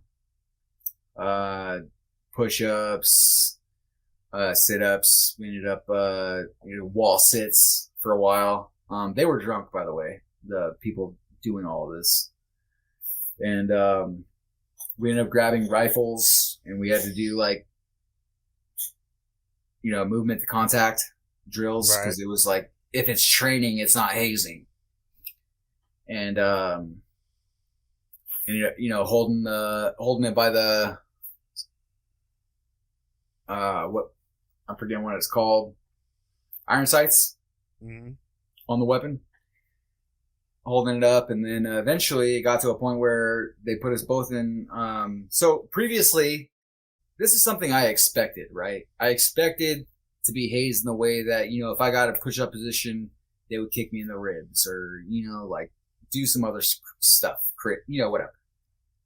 So they had already done that. They had already kicked us in the ribs while we were doing push-ups and all this stuff. And at this point, I'm just like, I just want this to be over with.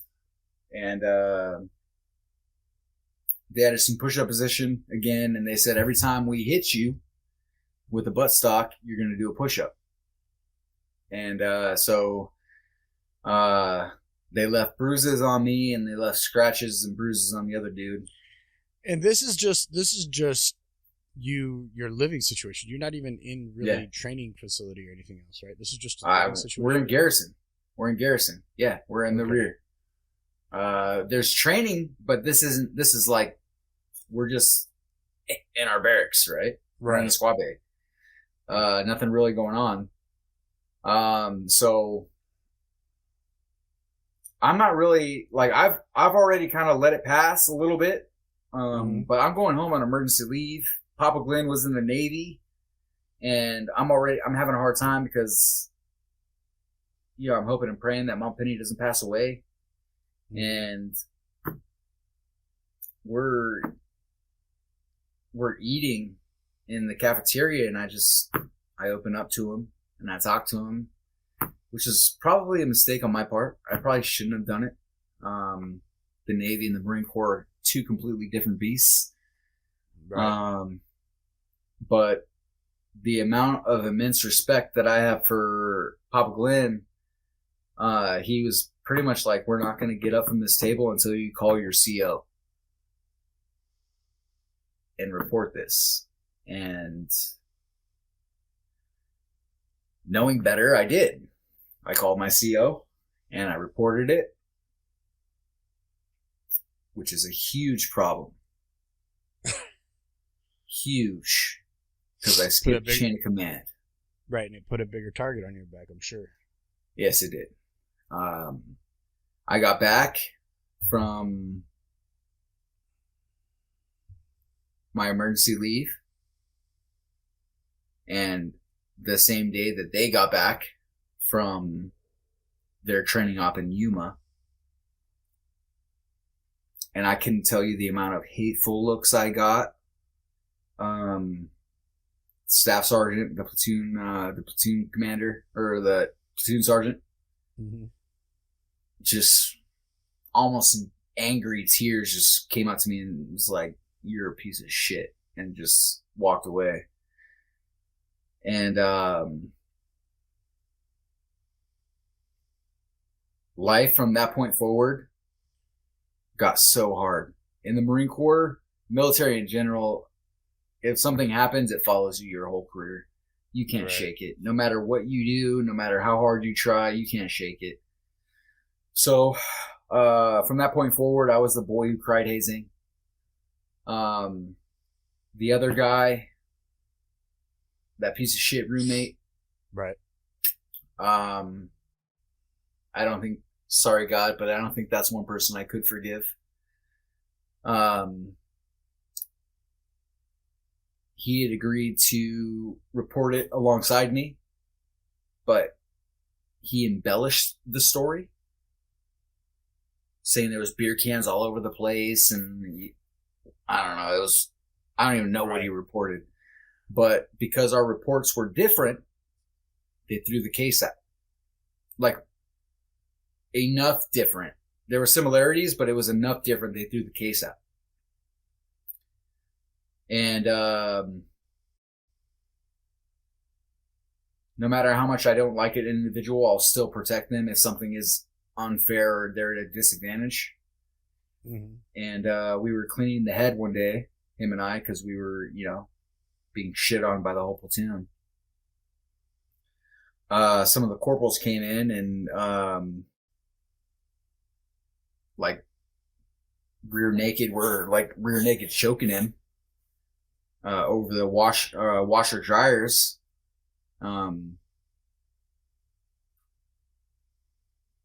And I just reacted.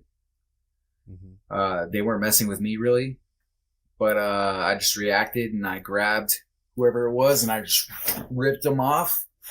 And the next thing you know, I have like 3 sergeants and a couple corporals beating the shit out of me. And the only thing that saved me was one of the sergeants had a conscience and was like, all right, split it up, stop, and split it up. And eventually they got to a point where they actually told me that, because we were headed to Afghanistan shortly after that, within like 6 months, I think. We were in the workup for it. Those guys told me that when we go to Afghanistan, you're not coming home. So essentially they said that if they don't kill you, we're going to kill you. Oh, wow. And so I went to the chaplain and I told him, and I was like, look, I'm not comfortable deploying with these guys. This is what I've been told. This is the way I've been treated. So eventually I didn't move units. I moved companies. So I went from weapons company to kilo company. In their weapons platoon, I was mortarman. And like I said, in the Marine Corps, your reputation follows you. It doesn't fucking matter. And especially not switching units. A lot of those guys in weapons platoon went to boot camp in SOI with the other guys. So I just continued to get shit on. And so, I mean, there's things that I should have done differently. I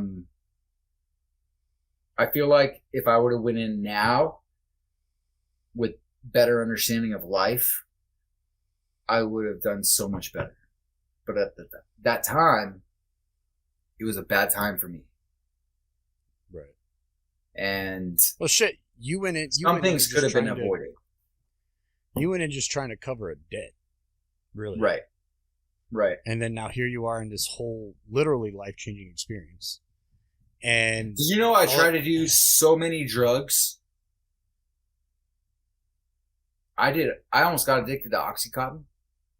Really? I was smoking. I was doing Molly. And literally a week later, I got drug tested and I didn't pop. My sole intention was to pop and get kicked out. So you were trying to get... Yeah. At that point, yes. Because my life was a living hell. Right. And so I was trying to get kicked out. But like I said, looking back, there's somebody upstairs that was looking out for me because literally a week before, I was doing all kinds of stuff.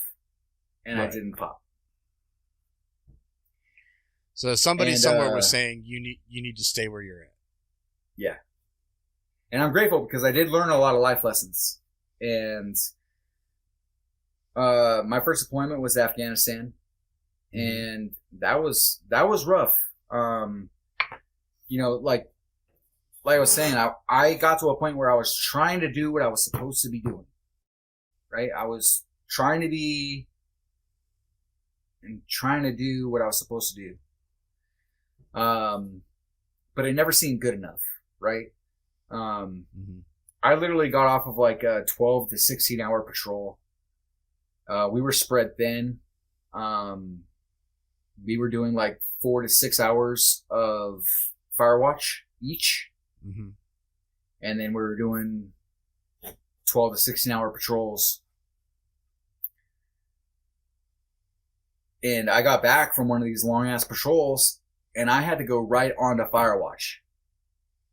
I am dog tired at this point. And I'm trying to stay awake.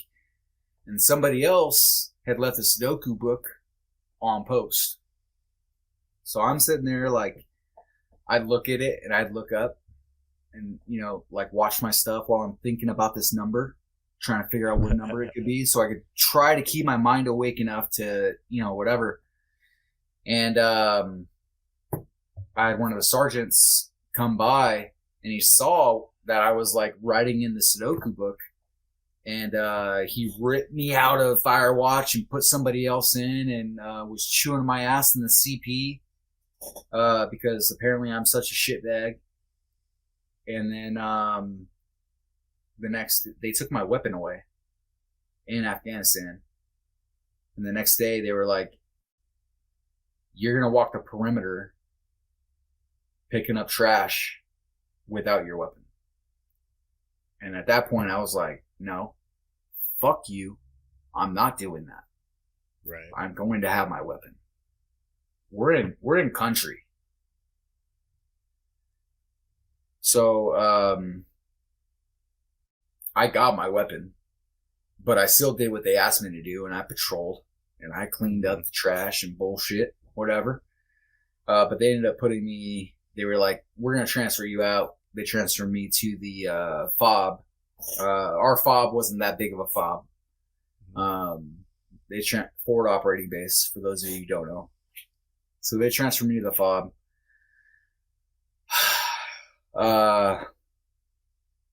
You get put right into the rotation. I'm standing fire watch and all this other stuff. And I'm not going to lie to you. At that point, with everything that I've been through in the military and with the way they had just treated me when I was trying my best to stay awake and still hold to my duties and my responsibilities as watching the perimeter and all that stuff in my sector, I gave up. I was on fire watch one night and I was just like, fuck it. I'm tired. I go on all these patrols. I'm standing all this fire watch. I'm tired. So I fell asleep. I don't know how long. I think it was probably like 15, 20 minutes. Somebody came around and punched me in the face and woke me up. Deservedly, because I should never have fallen asleep on post. Right. Overseas especially. I had the worst mentality at that point. I owned it. I own it. And I got in JP for falling asleep on post. And the craziest thing, though, they gave me the max. They gave me 45-45, but they didn't take my rank. They left me at a Lance Corporal, but they gave me 45 days, no pay, and 45 days of extra duty. And I had to go for 45 days. I was throwing shit in the shit pile and burning the trash shit pile. And that was my duty for 45 days. But after that, I realized something. I was thinking about it and I was like, I am their only boot in weapons platoon. I am the only boot, which means I was the only new guy they were assigned. Everyone else came into weapons company at the same time, and they had been there for those 3.5 years. So they already had a camaraderie going. Well, yeah, but they're all going to get out when we get back from Afghanistan. They're done. Right. I am going to be the only guy left in weapons platoon. And I realized at that moment that, like, when they leave, I have to step up. I have to be a leader, which never had occurred to me before. I had to be a leader. So that became my priority. I did my best to rectify my situation while we were over there. I went out on every patrol. I stood every post I was supposed to stand. At any rate, we finally came back home. And I will point out, I still deployed under threat of my life. And the other guy did not. True. The other guy went AWOL with his weapon the day of deployment. Oh, really? Yeah. And for some reason, they still kept him in. It was beyond me. But I still deployed. And when we came back, they sent me on like training after training after training after training. I went to training I wasn't even supposed to go to because I didn't have a security clearance. I went to company level intelligence cells training. I passed with flying colors. You're only supposed to go to that if you're processing your application for security clearance or you already have it, right? Right. I did that. I did a range for like trying the different scopes on different weapons. I forgot what it's called, but I also ended up going back to be the range officer or like the line officer for that same thing, that same range training. I did all these trainings. We got a new staff sergeant who was the platoon sergeant, and he promised. We got a whole buttload of boot drop. By the way, we got like 10 dudes, I think. 8. We got like 8 guys that were straight out of SOI. And he put one of the boots in charge of the gun that I was in while I was gone. And I talked to him about it, and he was like, "Oh yeah, don't worry about it. When you come back, this is just so that we have someone in charge for now. And when you come back, it's yours." And I came back, and he was like, we sat down, and I was like, "Well, you said that I would be in charge of this gun when I came back. I passed all these courses with flying colors. I've done what I was supposed to be doing. You know, what's going on?" And he said, "Well, this guy has more time in service left, so we're just going to keep him in charge." I was like, "Of course he has more time in service. He just got in. Right. How is he going to lead if he's never been led?" But yeah, I can't argue with the staff sergeant. What? Right. I'm a Lance. What? So I was just like, all right. And I had to deal with so I think he did recruiter's assistance, or he did something to get himself to Lance Corporal as soon as he got out of SOI. Mm-hmm. I had to deal with a Lance Corporal that just got it in the Marine Corps, trying to make sure that I have my serialized gear and all this other stuff. And I looked at him one day and I was like, "If you ever ask me if I have my serialized gear again, I will shove my foot so far up your ass it'll come out your fucking mouth. Do not fucking ask me again." And he didn't. I hold no blame to him. I hold blame to the staff sergeant. He actually had enough respect for me not to do that. Mm-hmm. And he listened to me. So all this stuff that you're going through, and I'm sorry to interrupt, but no, go ahead. You got a lot of crazy fucking stories within the military, with your childhood, everything else, and yet here you are, now, a human being that's trying to do something positive, doing something better, right?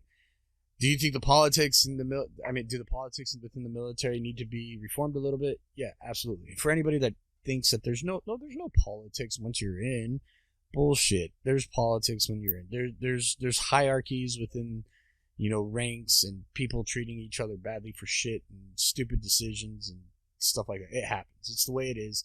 It's like that. I think people need to focus. Yeah, and I think in a lot of places in life, but especially there, people need to focus on good leadership, being a good leader.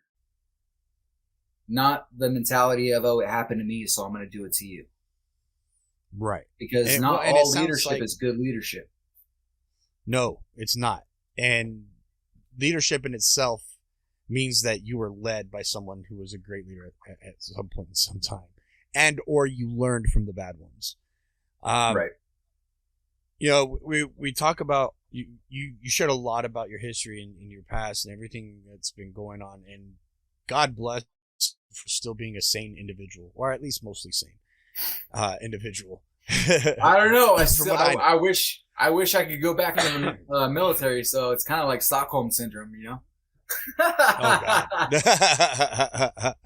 You know what? There's a lot of people that are like that too. Like they enjoyed the pain, even though they didn't like the pain. They found out later. There's like, wow, that's a pain that's familiar. Bring me back. Now I didn't mean to drone on. I apologize. Oh no, you're good, bro. Here's the thing: when you talk and you share your stories, you're sharing stories that absolutely we can hear it, that made an impact on you and how you view the world and how you view yourself, right?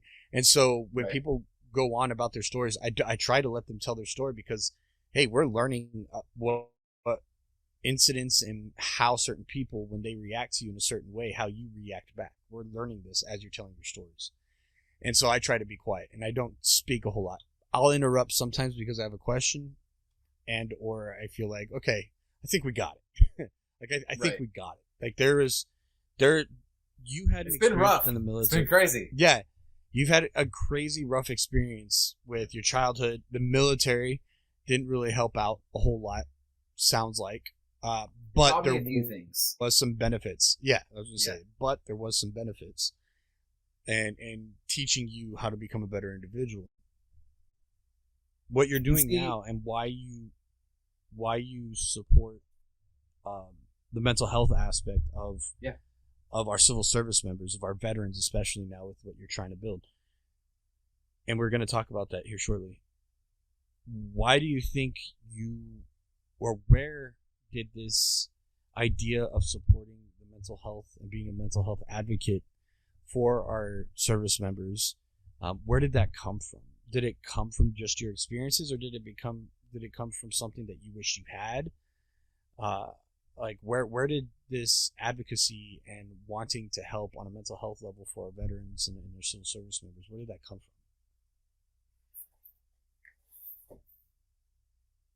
So initially, being honest and transparent, I used to think that suicide was selfish and just... Oh no, it was selfish. It was cowardice. It is selfish and cowardly. I was like, that's not the way that. But like, how can you make that choice? And it hurt. It's too easy of a choice, right? Yeah, and it hurt. But early on, I was in denial about my own PTSD and my own issues, and I was angry. I spent a long time angry at God, at family, at everything, that I was just the epitome of someone that was pointing my finger and saying, "You're to blame. It was you. It was you. It was you." Were you ever angry with yourself? Accepting. No, I honestly believed that I was not at fault.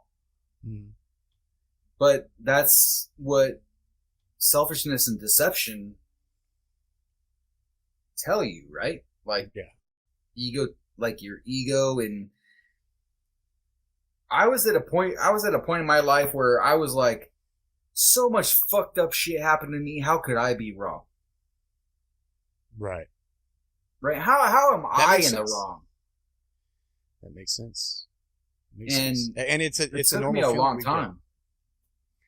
See, it's funny that you bring up a good point. That's a normal feeling that a lot of us get sometimes when the shit in the world feels like it's just falling down on us, and it's like, and then if somebody says, "Well, why do you think this is happening to you?"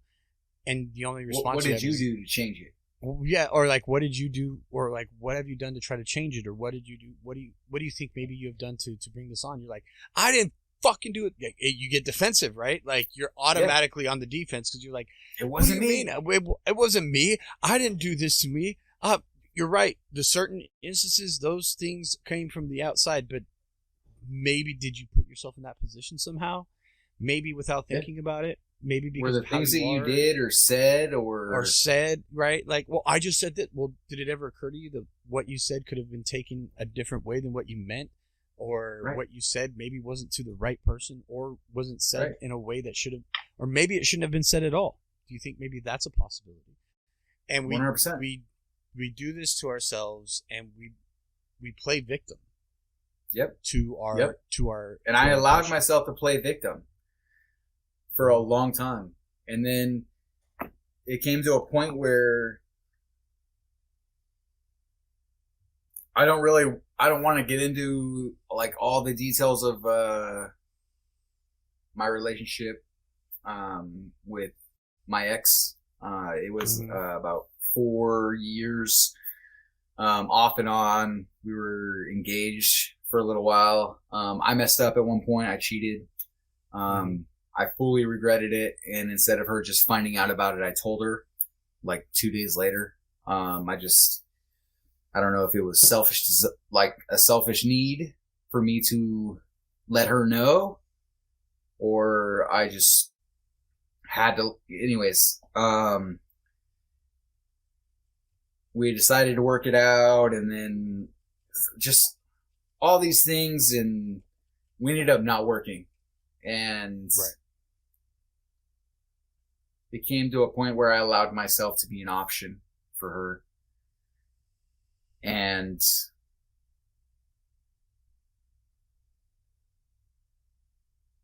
was that like the straw that broke the camel's back? Yeah.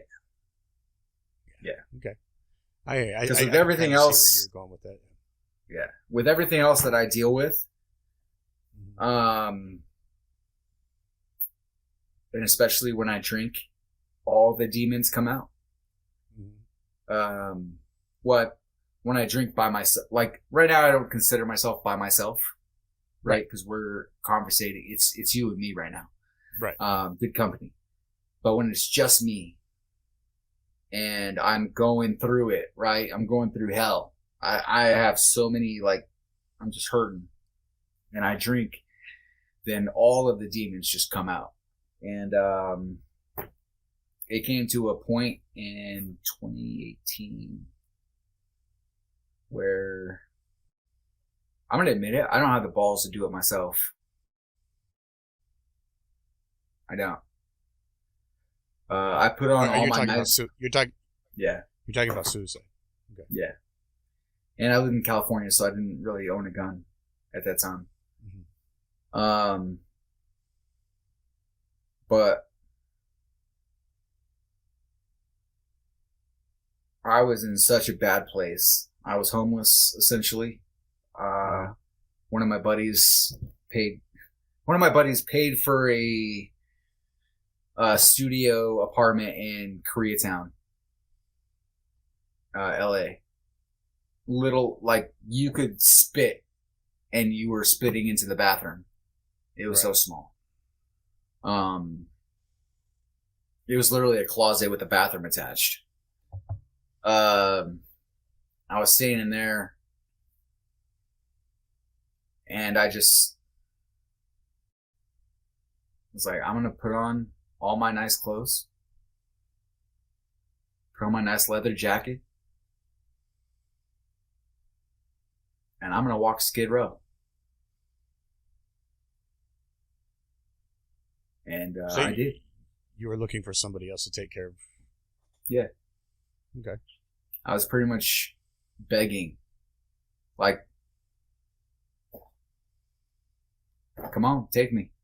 Right. But either he was looking out for me or I looked as crazy as the rest of them.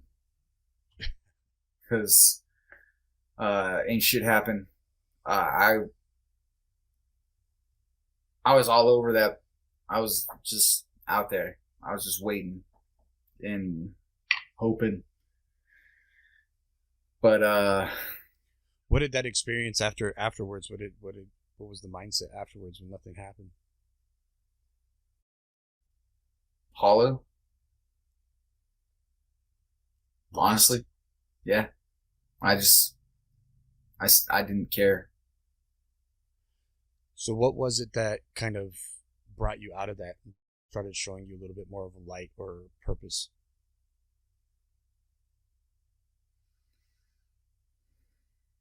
That's a good question. Can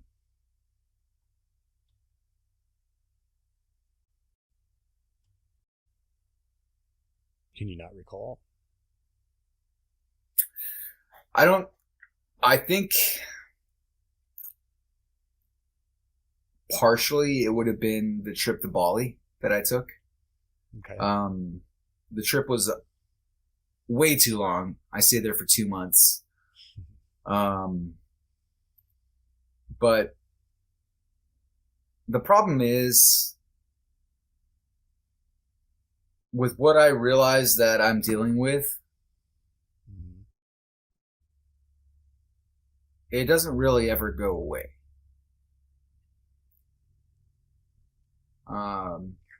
There was certain individuals, survivor's guilt. Okay. And, just some of the typical PTSD stuff, but definitely survivor's guilt. There's some individuals that, if I hadn't have been moved to the different company, I know I know it's not this way, but it still doesn't change how I feel about it, right? It's still lurking in the back of my head. Like, I could have been an extra set of eyes. I might have been able to make sure they got home to their family. Right. But there's people that died.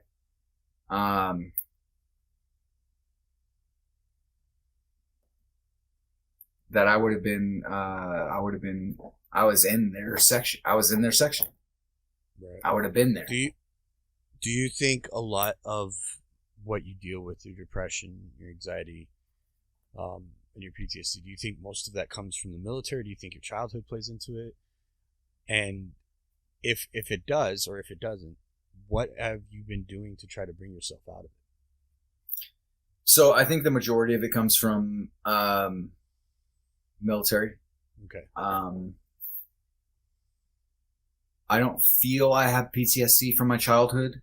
I don't know if that's what you would call it. Right. Not necessarily PTSD, but I feel I've dealt depression. Yeah. The depression, I would say some of it does come from that. It stems from self-esteem or self-image, feeling of being able to be loved. Right. So that's something I've struggled with, but everything else comes more from my military experience. And what really helps me cope is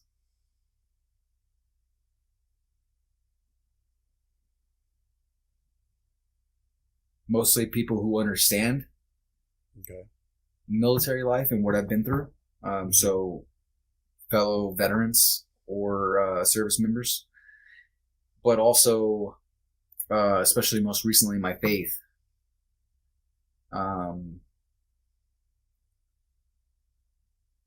I know that if I try to rely on my own understanding, I'm going to fail 110% of the time.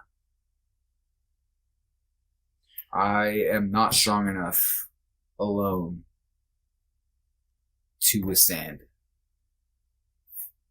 Have you thought about, or have you done any type of therapy or that kind of treatment? So I haven't.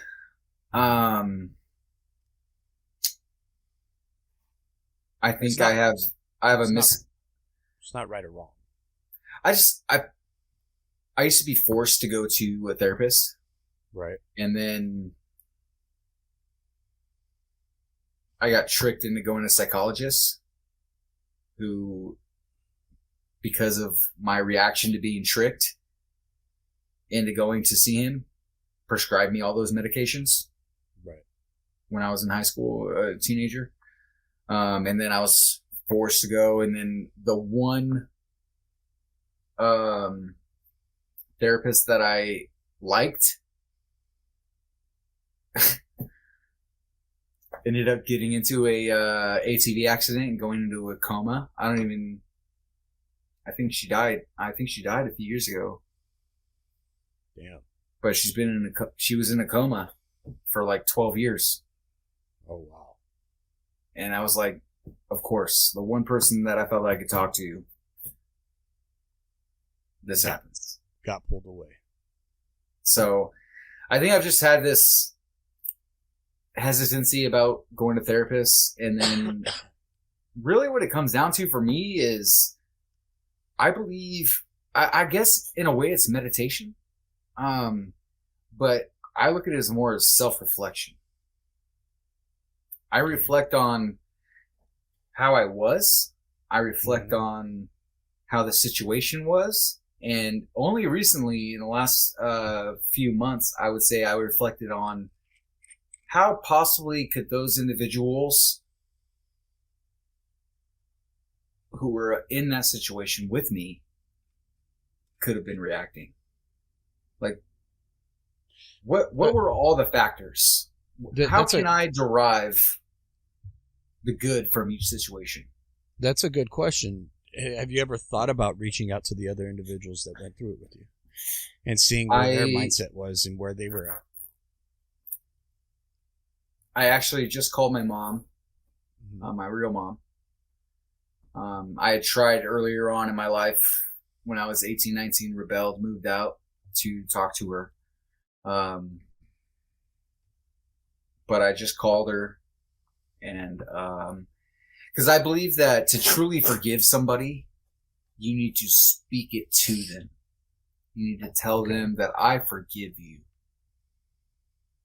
And I truly believe that. And I don't believe it lets them off the hook, but it lets you off the hook for whatever feelings that you have attached to that. And I called my mom probably 2.5 weeks ago or so. And I was like, Mom,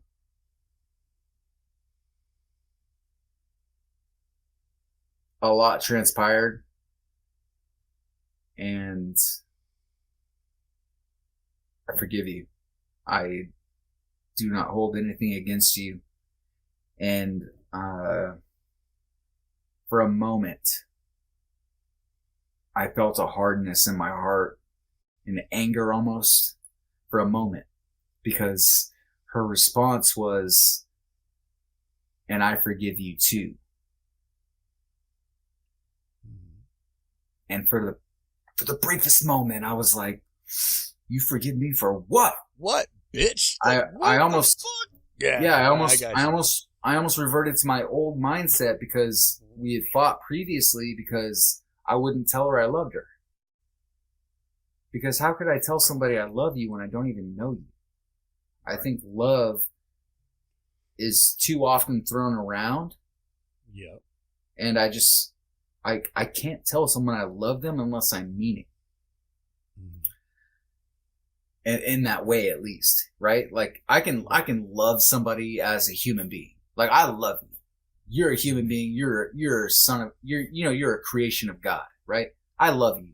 But to say like, I love you in the way that she wanted me to tell her, like as a mother, I was like, I can't do that. I can't. I'm sorry.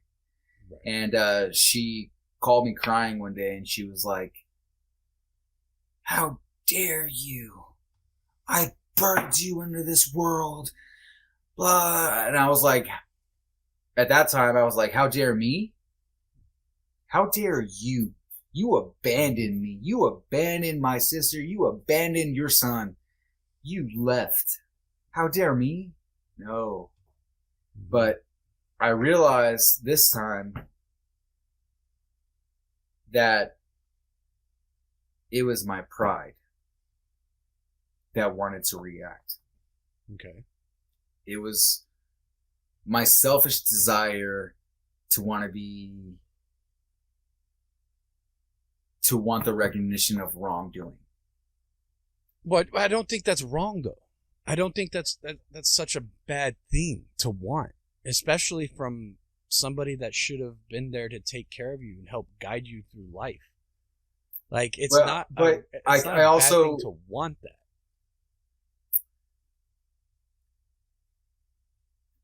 The thing is, I can't know what she was going through during those times.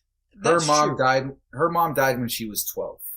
Right. And apparently, through psychological evaluations, whatever, she never grew past the age of 12 in her mind. So she's almost always been a child. So she was a child trying to raise children in adult relationships that always ended badly for her. Right. Almost consistently abused. So she had problems. She was trying to raise children. And I get it. Like, but my faith has brought me to a point where I've realized I can't expect anything from anyone. True. Absolutely. Because if I expect anything outside of myself, all I can be expecting is disappointment. Not all the time, but yes. All the time. No, not necessarily. Let me ask you, how many people have always stood up to your standards? Well, that's the thing. My standards aren't. I'm okay. So when I was a kid, right, I had standards, and if they weren't lived up to, then how could you? You're doing wrong. Blah blah blah blah blah. This and that. But then once I became aware, right, it's that saying, treat others the way you want to be treated. Right, we've heard that in our entire lives, but nobody ever told us not to expect to be treated the same way in return. Right. Nobody ever told us that part. All it was is treat others the way you want to be treated. Little did we know that just because we were treating others the way we want to be treated didn't mean we were going to be treated the same way in return. We can treat others the way we want to be treated. You've learned the lesson. Right. You can treat others the way you want to be treated. That doesn't mean it doesn't mean they're going to change, doesn't mean they're going to treat you any differently. None of that means anything. And so people lose faith in that idea of treat others the way you want to be treated. But it's because we are not made aware and understood of to not expect to be treated the same way in return. Right? If you're doing it for that reason, if you're treating others the way you want to be treated for the reason of being treated that same way in return, you're doing it wrong. Right. You're doing it wrong. You're doing it for the wrong reasons. You are not 100%. Actually a better person for doing it. You're being selfish. 100%. That's what you're doing. You're treating 100%. other people because you want to be treated in a good way too. Yes, and sir. instead of just That's being why that good person all the time. I don't give money. I don't loan money. If someone needs help, I will give them money. And if you repay me, great. But I don't expect it. Right. Because you know what? I gave out of the kindness of my heart and in hopes that whatever I gave does you good. Because I know that if I expect you to repay me and you don't, it will cause an issue because money always causes issues. Well, yeah. That's family, love, friends, yeah, all that stuff. So I've gotten to that point where I'm just like, I can't expect things from other people except what I can control. Right? Mm-hmm. The only thing I can expect is of myself. And if I fail myself, then I can be upset. Right. Then I can be mad because I could have changed it. Right. And that's a hard point to get to. Especially when you're told your whole life that if you're a good person, good things will come to you. Sorry, sweetheart. It doesn't work that way. Yeah. You know, you can be a good person your entire life and still be shit on the entire time. 100%. Doesn't mean you're a bad person. Just means that's the cards that are dealt with you. But then you have a choice to make. Do I adapt with these things that are happening to me and change who I feel like I should be and react to what's happening to me? Or do setting I not, boundaries? Yeah, or do I not react and continue to be the person I truly want to be? Good, no matter what. Good, Mm-hmm. and to the person I feel like I should be. That's a hard point to get to. Yeah. Because you get shit on enough, sooner or later, sometimes you can be like, you know what, fuck it. I'm tired of being the nice guy. I'm tired of being the guy that forgives. I'm tired of being the guy that gives. So many people do that. A lot of people do that because, and to no fault of their own. How could you not? Like I don't blame them for that because I mean that's a hard situation. How do you continue being a good person for yourself and for others when you're constantly being shit on, when you're constantly being told or hazed? I will say, it is their fault. However, I understand, but it is a decision you make. Right. And no, I'm not saying it's not a decision that they don't. So, no. They still make the decision to react, right? Instead of continuing being that person they want to be, they react. They make a choice to react to what's happening. And so many people do. And absolutely. I don't gotta focus. Right. But we gotta bring it back. Right. We gotta encourage. That's why, like, I try to be as encouraging as I possibly can. I try to build people up. I try not to tear people down. In fact, I don't really believe I've ever torn anyone down. I may have been angry a few times, but it was never like, I hope whatever you burn or your life goes to hell. I've always just been, I want the best for people. Right. And I truly believe that if we all took on that mindset, that the world would be a better place. Like, there is no sense in holding so much hate. Like, I held hate for a long time, and I realized it was just a poison. It took effort, but I am so much better off now that I try to be more positive and optimistic in my thought process. Because if I'm pessimistic or any negative, then I just go down this rabbit hole and I just have the hardest time climbing out of it. Do you think with all the shit that you've been through and everything that's happened to you and all the circumstances that were thrown at you, some of which you didn't even ask for, right? So they just happened to you. Do you think anybody would blame you if you looked at the world differently? If you looked at the world like, you know what, fuck you? No. I mean, I don't know. I don't know if I could blame you. Like if I found out, Vale is this standoffish guy, he constantly is either, pissed off or just doesn't trust anybody, doesn't show love.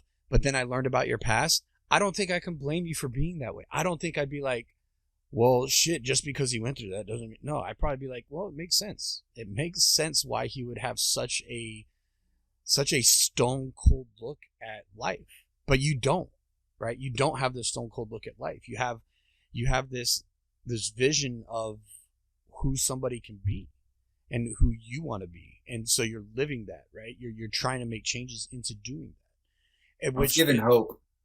You were given hope? Yeah, hope, I think, changes many things. That was actually going to be a part of my acceptance speech if I won at the True Choice Awards. Right. About hope? About finding hope? In a way, but more that I was going to far more brief than this was. Oh no! What are you talking about? It wouldn't have been almost 2.5 hours long. Come on. No, they were like, it's got to be 2 minutes.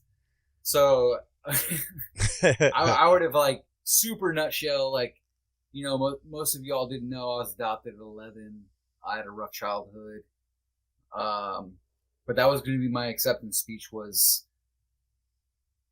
this if you would have known what my life was previously, most of you would say that I had every right to be angry and a very different person than I am. And looking back,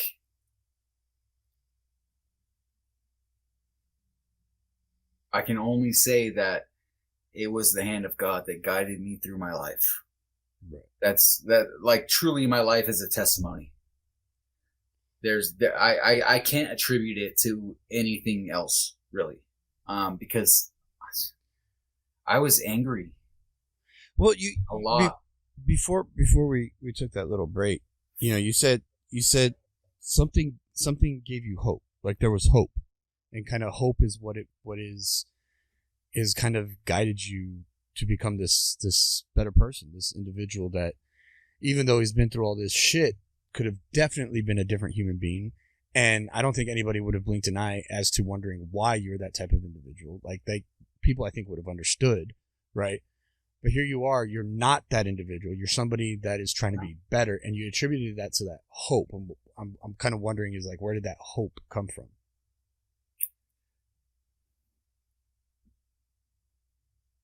Not trying to be cliche or anything like that, but faith. I mean, think about it. I just recommitted my life 3-4 months ago, right? Previous to that, probably 15 years almost, I was going through all the emotions, right? I was angry, depression. I wanted to, I finally understood what it meant when you were at the end of your rope and just wanted to end it all. Mm-hmm. And stopped thinking of suicide as cowardly and what I originally thought it was, and realized man, and it sucks that I had to go through it to understand it. I wish I didn't, and I wish I had more compassion. The military doesn't really teach you compassion, though. So there was things that I lacked. There was so much. But through all of that, through all of my unfaithfulness to God, right? Mm-hmm. I was listening. I drive for work long hours, many times, like 3 to 4 hours, and I had it on pretty much sermon radio, like it was sermons nonstop. And someone was preaching, and they said, I think it was Matthew 10:28.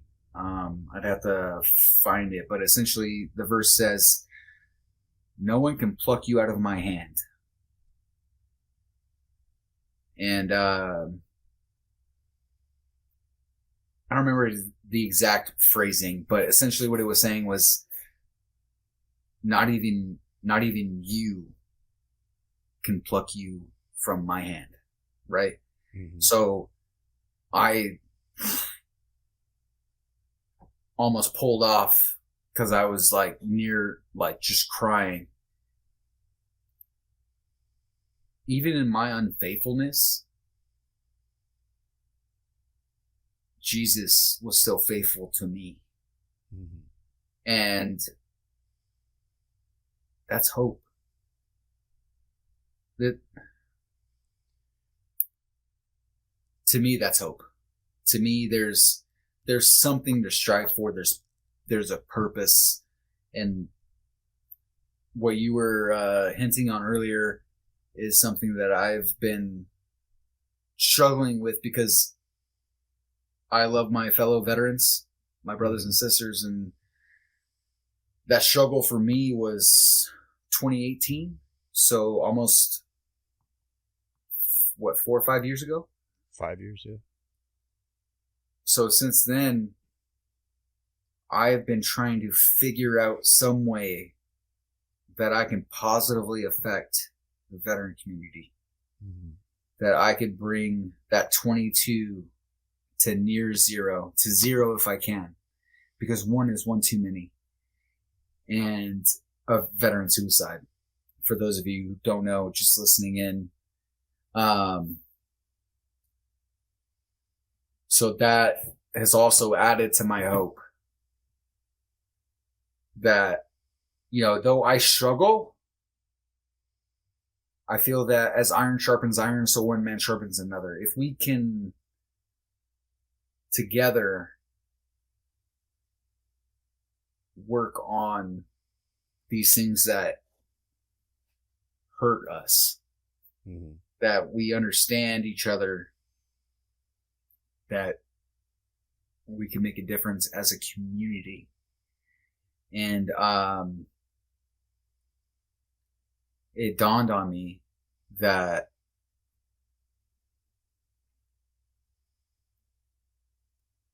not only I, but many other people have been saying for years, oh, we should put veterans in schools as security.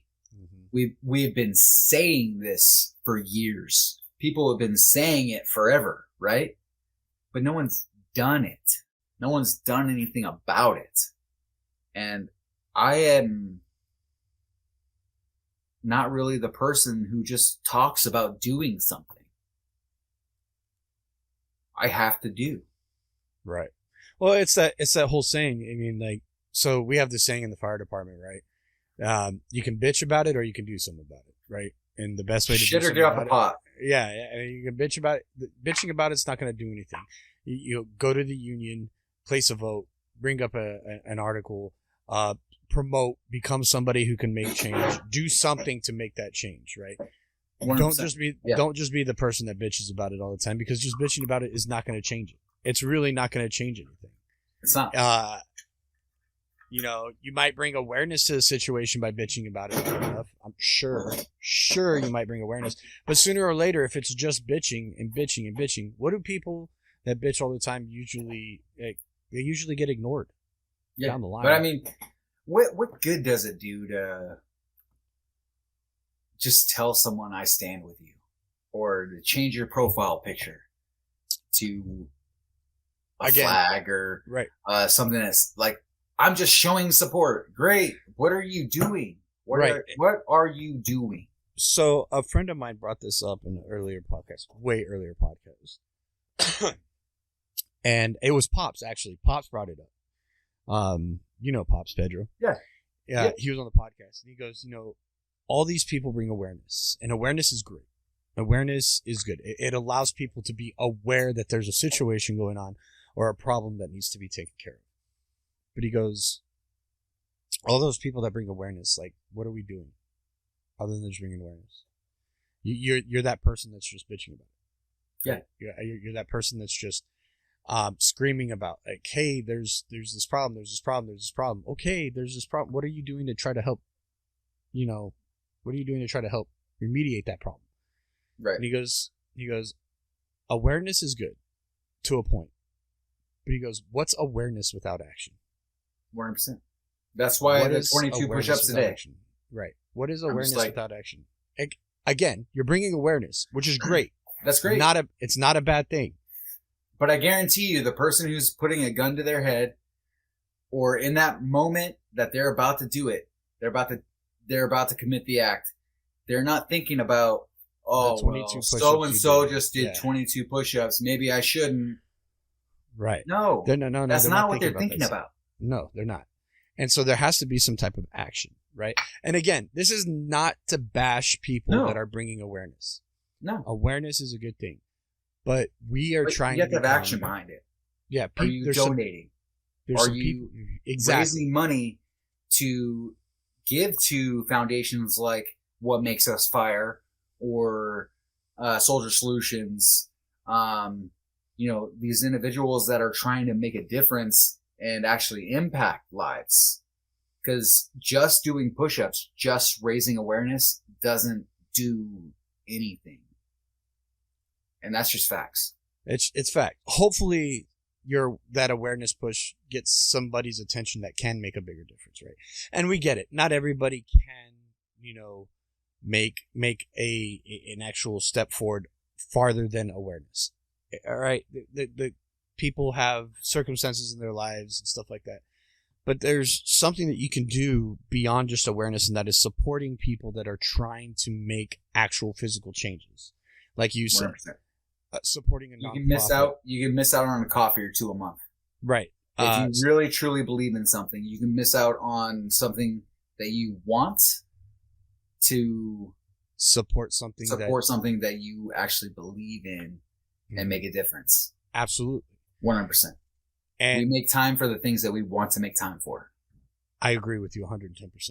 And that's why people like you and me and Frankie from Soldier Solutions, Sean from Vet Life for Life, a bunch of other people that are trying to make, Jay from IGY6 Veteran Benefit.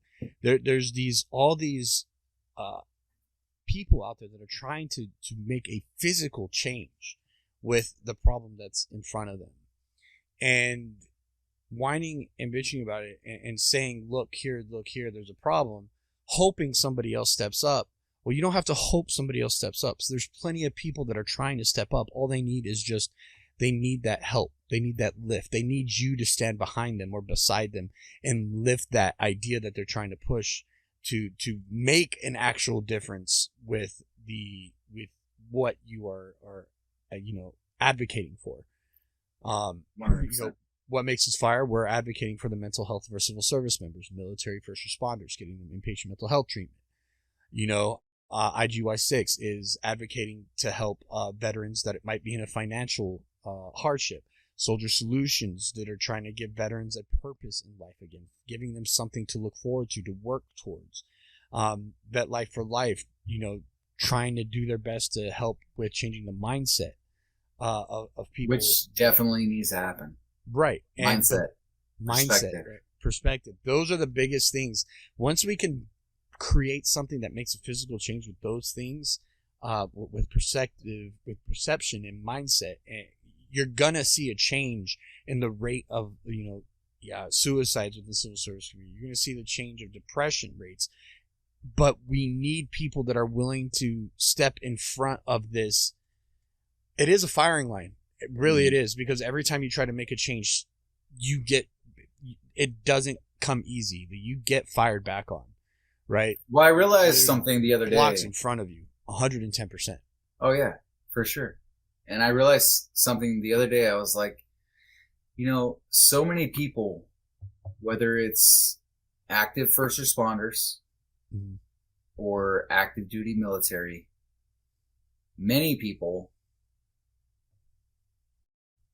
will thank them for their service. Will physically, especially if they're in uniform, will walk up to them, pay for their drink, pay for their food, shake their hand, say give their appreciation. They teach their kids this kind of respect too. Many do, right? Mm-hmm. But as soon as you take off that uniform, you are broken. And you are tossed aside by society just like the government tosses you aside. How many people see a veteran and shake their hand? How many? Like, honestly. I do.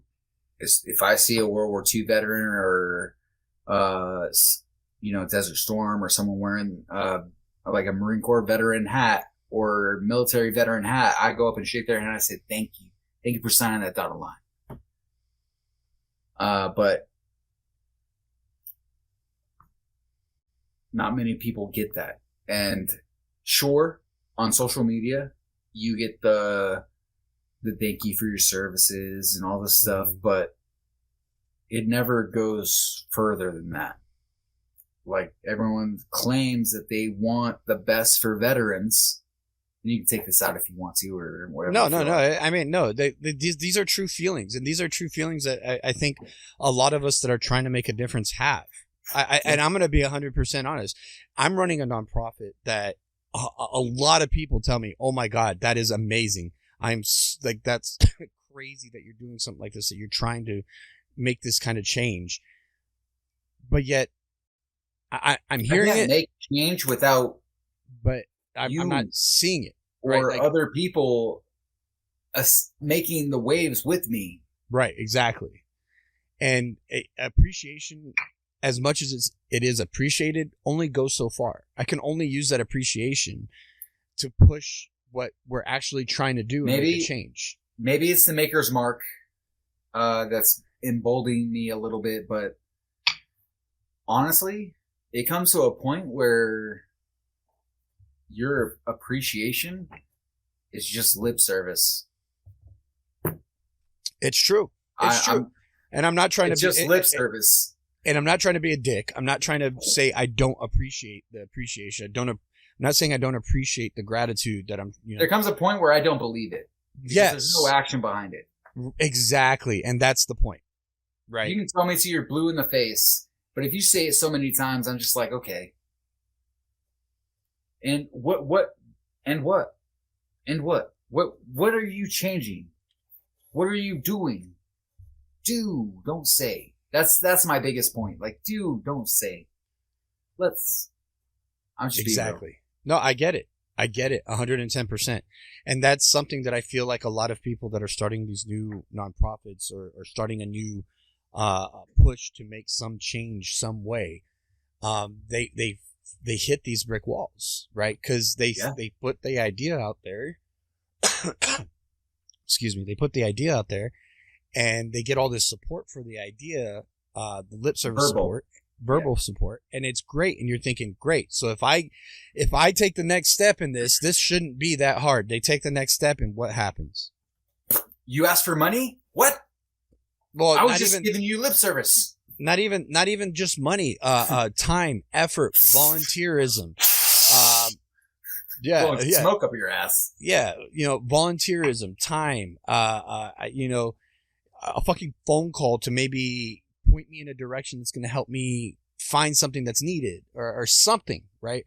And it's those brick walls that a lot of these nonprofits run into, and that's why they fade out.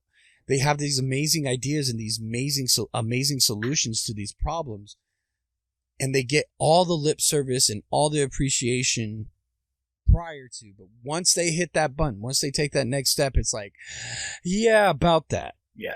You're doing a great job. You love what you're trying to do. Oh, it's so great. But I'm not going to give you money. Yeah. Or money? I'm not going to give you money, or I'm not going to give you that phone call. Yeah. Or I'm not going I'm not going to volunteer. But what you're doing is awesome. What you're doing is great. And I'll let people know, because maybe somebody else will do the things that you need. We need soldiers to stand next to us. We really do. We're not leading anything. We need people. I'm not going to help you out. I'm not going to volunteer. If you hit the street corner, you might have some luck. I know I said some things, but I didn't, I was just, supporting you. That's, to me, that's not really support. That's lip service. That's just filler. Yeah. But that goes back. That goes back. Real people. That goes back to what we were talking about. What is awareness without action, right? 100%. And what we need are people to step up and start really showing some action behind these issues that we're trying to make a difference in. The 22 a day, the first responder, mental health. If you say that you believe that certain things need to be done, like our civil service, people that get out, don't even retire, like civil service, veterans, what have you, if they deserve, you say they deserve the world, they deserve the best treatment, the best care, all this stuff. But you're saying that? I don't believe you. Like, if this is what you're saying, then put your actions behind it. Put your money where your mouth is. I agree. And I got to be very careful, because I don't want people to think that I'm just saying, like, don't support the cause, or, because some people, like I said, I understand some people are in that point of life where all they can do is support the cause, right? But what you can do is you can share it with more people. Right. Share the website, share the message, talk about them. But then that's not even happening, because you don't see the growth, right? And I'm gonna be the devil's advocate and say that again, like your time, whatever you are willing to make time for, you will make time for. Just like whatever you are willing to make money for, or to set aside money for, you're able to set aside money for. That's just facts. I know we're living in some harder times, but they're not that hard.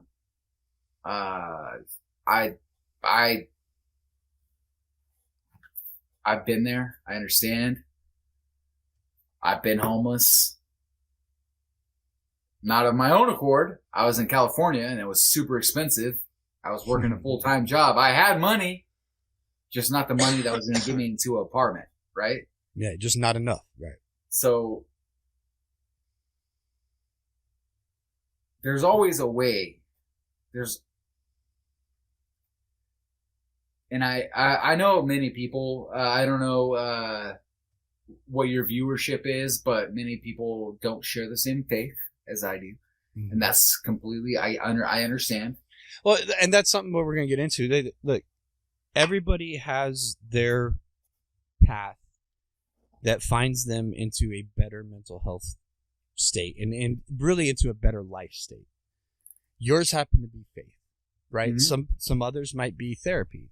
Some might be psychiatric. Some might be psychiatric medication with therapy. Some might be going to the gym all the time and they find their own therapeutic path into a better lifestyle and into a better being. Yours just happens to be faith. There's nothing wrong with that, because faith does save. It does. We hear the horror stories about faith. We hear the bad stories. We hear the good stories, but faith can save. And it can help you mentally as well. Especially with people who serve. Right? So, veterans, military, that was what we did, was this civil service, right? Mm-hmm. First responders. We serve. We serve the community without regard for ourselves, right? Correct. So, serving something beyond ourselves is almost more important, right? I'm going to tell you right now, quitting cigarettes is the hardest thing in my life. You know why? Because I'm going to be honest, it'll take something outside of myself to quit. because maybe it's a people pleaser thing. Maybe it's the service thing, but I care more about others than I do myself. Mm-hmm. I will make sure someone else is better off than I am. Any given What does that have to do with you quitting smoking? because it would take someone who doesn't like me smoking, if I was like dating or whatever, for them to be like, "Hey, you need to quit," and I'm like, "Well, does it mean I get to keep you?" Okay, I'll give it a swing. I'll give it the old college try. Right. But outside of my it's a comfort thing for me, Mm-hmm. right? But I As I'm know sitting- it's bad for me. As I'm sitting But- here puffing on the vape the entire fucking Yeah. episode. Yeah, right. Like, I know smoking is bad for me, but I just, in my current state, and it's probably not right, it's probably not okay, I just Mhm. don't care. Right? Right. I don't care unless someone else makes me care. Now, there's nothing wrong with having an outside source to help you make a choice into something. But do you think having an outside source helping you make a choice into something that would benefit you is a healthy thing? Like, it's a healthy idea? No. Or at least you can admit it to yourself. Because I was going to say I don't think that's a healthy idea either. But it's okay because we have those thoughts all the time, and that's the way human beings tend to think. More often than not, and more often than we'd like to admit it. Yeah. I have room for growth. And I believe that if you're done growing, if you think you know it all, you are dead. Oh God, yeah. We always say this in the fire service. If you ever met a firefighter, You're never done learning. If you ever met a firefighter that knows it all, run. He's going to be the firefighter that gets you killed. Like, if you ever meet somebody that thinks they know it all, get away from them. Because those are the people that are going to drag you down. And here's another thing. You learn to get to a place in your life by learning from people that are in that place themselves. Right. It's that, and that's why I think... Birds of a feather flock together. Right. And that's why I think like therapy, faith, surrounding yourself with people that believe in something that you believe in, but maybe you're just not there yet. But you can learn from them, right? You don't learn to become a millionaire from the high school teacher that's telling you how to become a millionaire. Why are they a high school teacher? They're not millionaires, right? Unless they just happen to be a millionaire that wanted to be a high school teacher. But usually 90% of the time, millionaires are doing millionaire things, right? So you learn to become a millionaire from other millionaires. You don't learn to become a millionaire from, Joe Schmo in the bar or some guy telling you that they have the next best idea. It just doesn't work that way.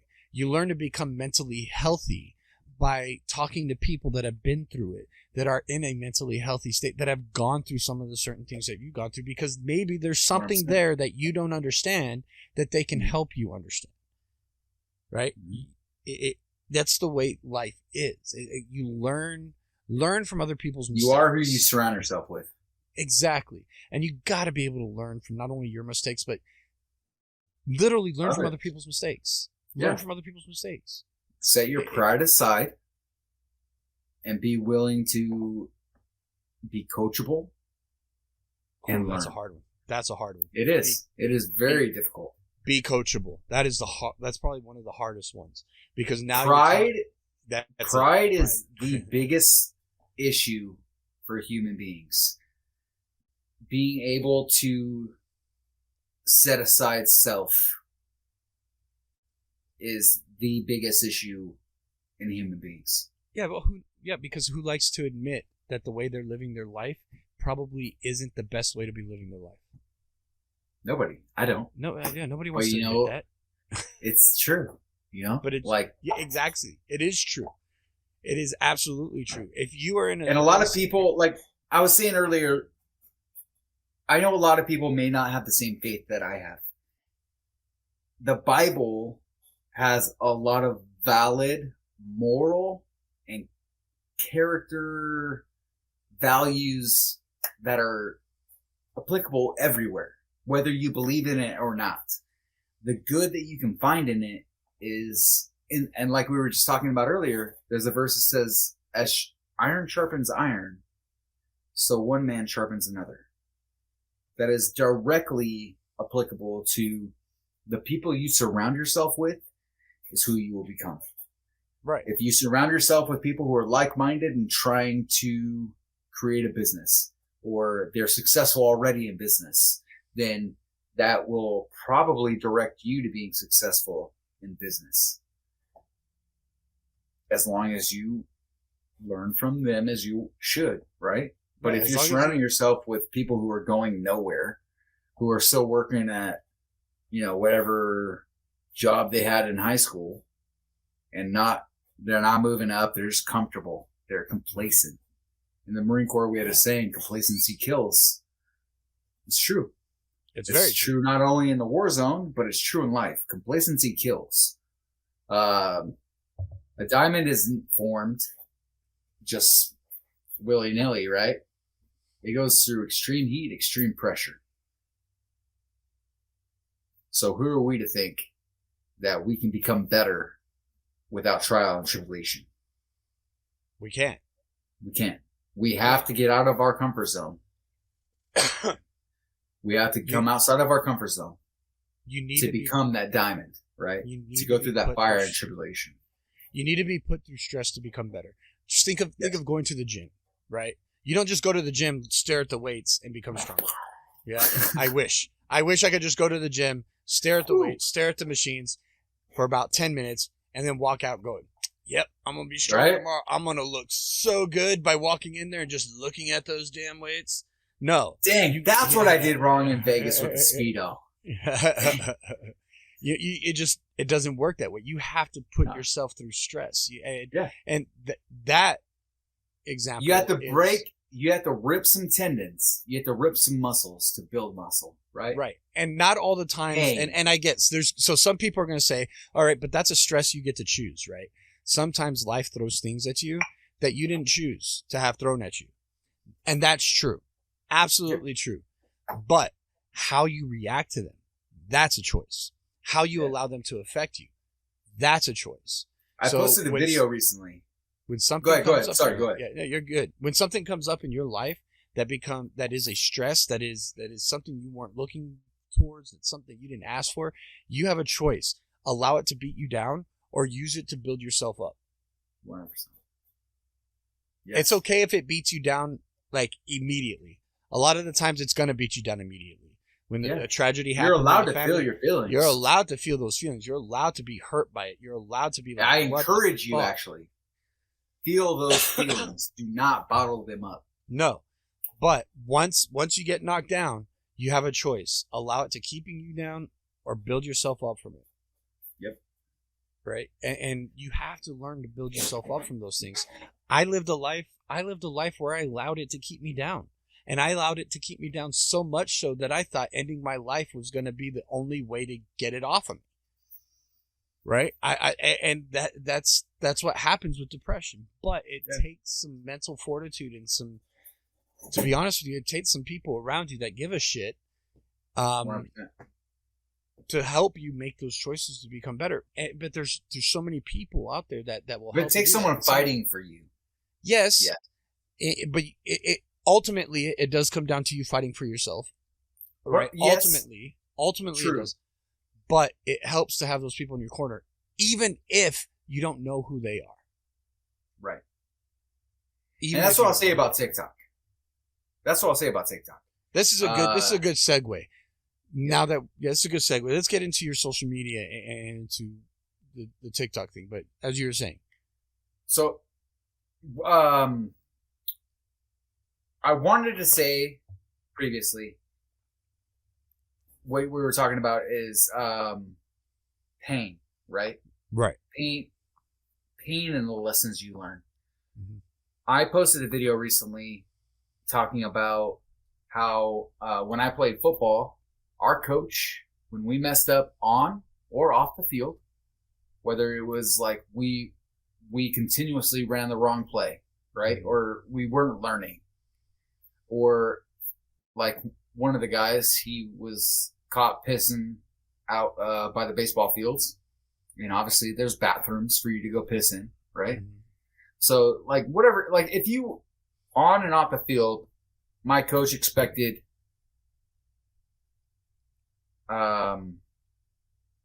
excellence, right? Like be the best version of you possibly can, right? Well, maybe that guy was just pissing excellence next to the baseball field. or Coors Light or Michelin, I don't know. But so during practice, he would make us run what he called ops. Mm-hmm. We would have to run ops. Sometimes that was spider crawls up and down the 100 yards, up and down the field 8 times, or you had to run laps around the field. They were called ops. But in reality, the full name of what they were called were opportunities. Ops was short. He would make us run opportunities. Opportunities to learn and be better. So at the time, you thought, oh, I have to run ops. This is negative. This is bad. But if you really thought about it, it was an opportunity. Every obstacle presented in your life is an opportunity to be better, to learn. Everything bad that happens in life has something positive attached to it, a lesson, if you will, that you can learn from it. Everything. You have to find it. You have to find that lesson to be learned. And that's, I think my coach, Barry Bauer, amazing coach. I hold that lesson near and dear to my heart. And I think that's a part of what shaped me growing. Something I've always thought back to is, and especially recently, is all the things that I've been through were opportunities for me to be better. But as far as social media goes, yeah, where did Vale Pierce on social media come from? Where did that idea come from?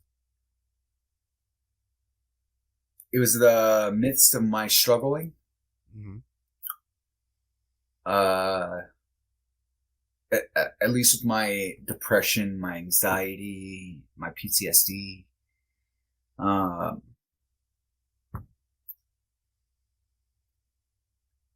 I have always loved art, and especially acting, videography, all of it, right? Mm-hmm.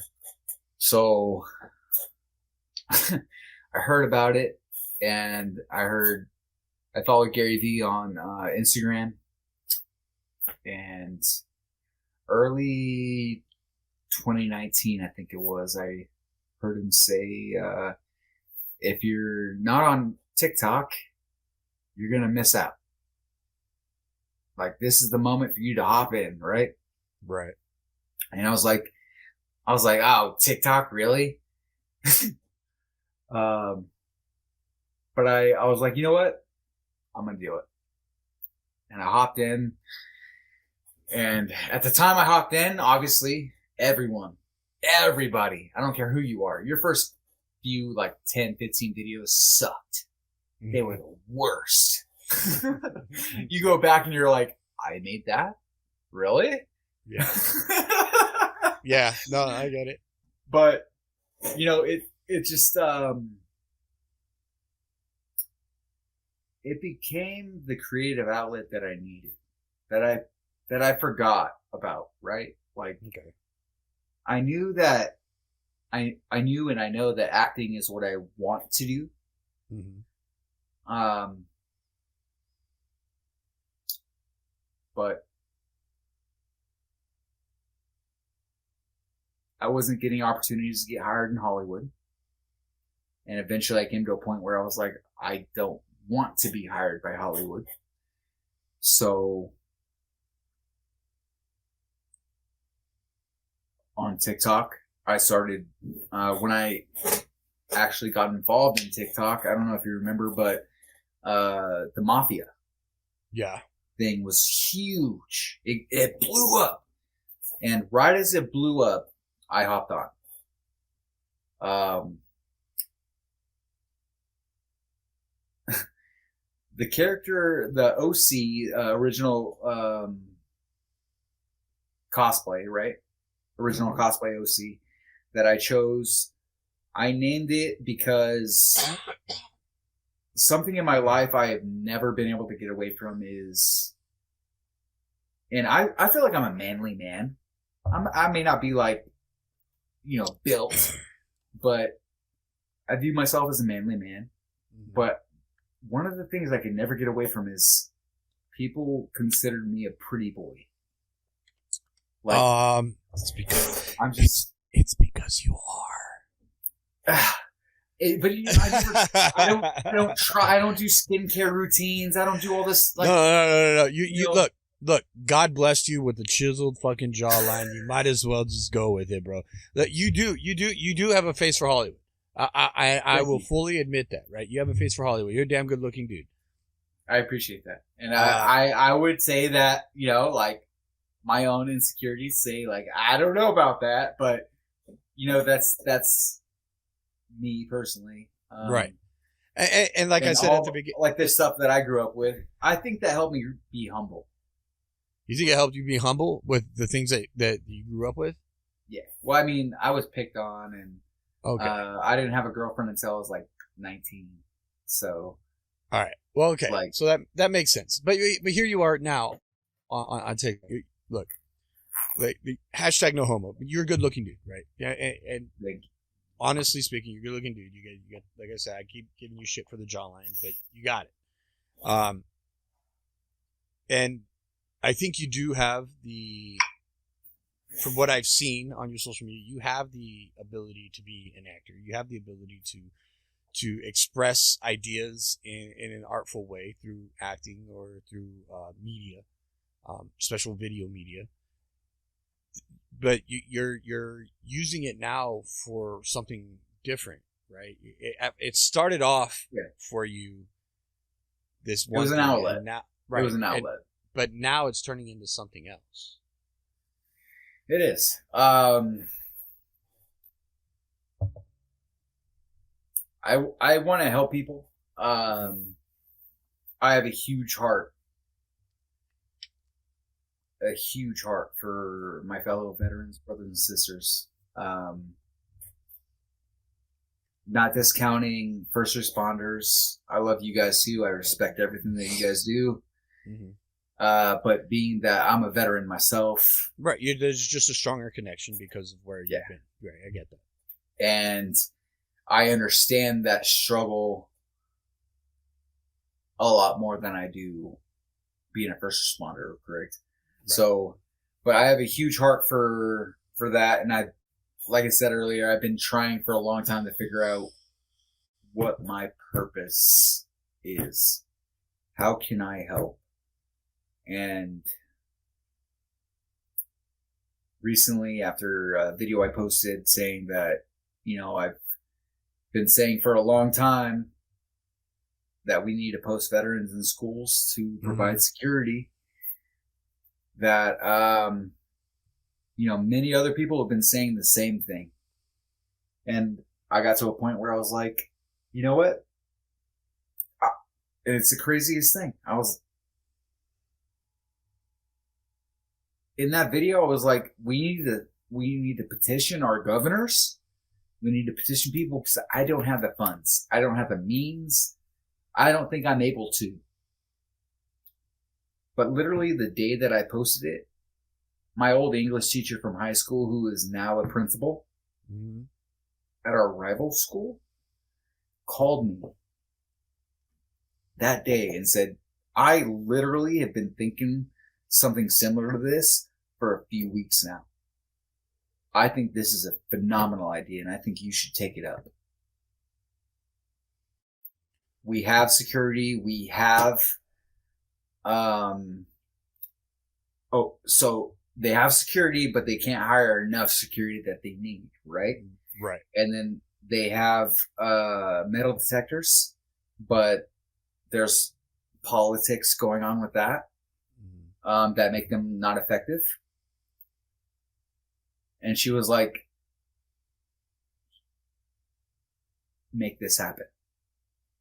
And then on my way to Vegas, I don't know if I told you this yet. On my way to Vegas, I had a connection flight in Dallas. So from Evansville to Dallas. You did. The gentleman you talked to on the plane. Yeah. Who would I sit by out of all the people in all of the world? The person next to me did risk management for the police force for 15 to 16 years. And one of his jobs was to go to schools and tell them how they can better their security. Mm-hmm. Who else would I sit next to? Right. How is that not more solidification? Providence, if you will. I don't believe in luck. I don't believe in coincidence. I believe in providence. For me personally, for you guys that don't know, that's God's will at work in your life. Yeah, I got it. And who else would I sit next to other than that person? And we spoke the whole hour and a half.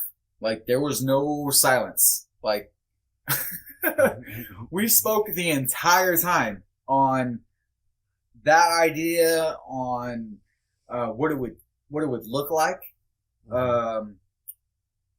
Just all kinds of things. He brought up the fact that especially for public schools, it would be better because there's not a lot of counselors. There's career counselors in high school, right? Yeah, you get career counselors. They do have a mental health counselor there, or that's supposed to be there for that, but they don't get utilized for that very often. Right, but you don't really have a lot of counselors, and if we can get perspective to change on veterans and their mental health struggles, these men and women are truly deserving of respect. And children can learn from the things that they have learned from in life. Maybe instead of the focus being security, that just being a bonus, being the fact that you can be there to instantly engage if something ever did happen, but you could be there as a child advocate. That would be, that's a great idea. As people there to, help a kid if he's being bullied, right? Help build them up. Help teach lessons, if you like, life lessons. And help create a better experience at school as child advocates. But on a side note, you're concealed carrying and you're prepared to do what you need to do in case, God forbid, something happens at that school. So that's the goal. Shepherd's Way Foundation. It's in the works. Hopefully have it up soon. I know it's kicking you out. Maybe it's been over 3 hours, so it has to No, it doesn't have a limit. It's just my computer's being stupid. Okay. But yeah, we probably should wrap it up here shortly. But yes. I'm so sorry you have 3 hours of footage to go through. No, dude, you're not the longest interview I've had. Okay. Pops went almost for 4 hours. Oh shoot. Okay. Yeah. So I mean, well, hold on. I got 48 more minutes. No, it's that.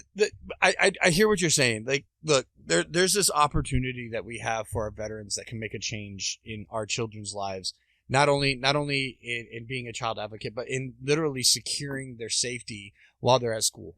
Look, not only children, but faculty. Well, here's the thing. Because faculty should not be expected to carry. Their duty is to teach children. Absolutely. They should not have to focus on the security of children. I get If that. we provide that, then we can give them the ability to teach unhindered. So they, we'll wrap this up, but so children and faculty have security, but not only that, we're giving veterans purpose, brotherhood, sisterhood, and gainful employment. Something that is struggled with since leaving the military. And I truly believe that purpose and brotherhood go hand in hand. Purpose and gainful employment go hand in hand. They create a mindset. And if we're able to suffice those and surround them with people who understand them, then hopefully,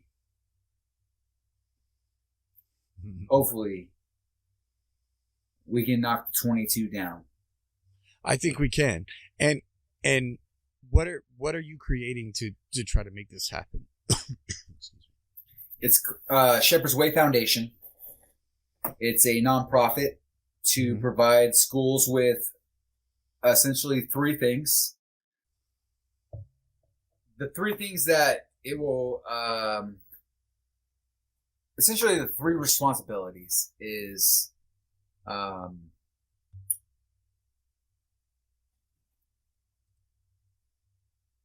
wish my brain would work. That would be good. It's a C word. You'll probably have to cut this out. Let me. I'll think of that word real quick. It's when you're consulting.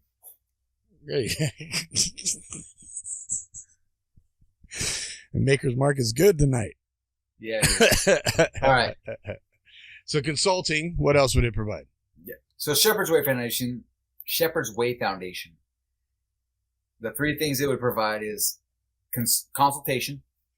So, pretty much advising the school on the type of security, how many security guards they would need. Also, risk assessment, like where their vulnerable points are, and how we would try to assist in that area and make it better. And then training the people we bring on. Acquisition.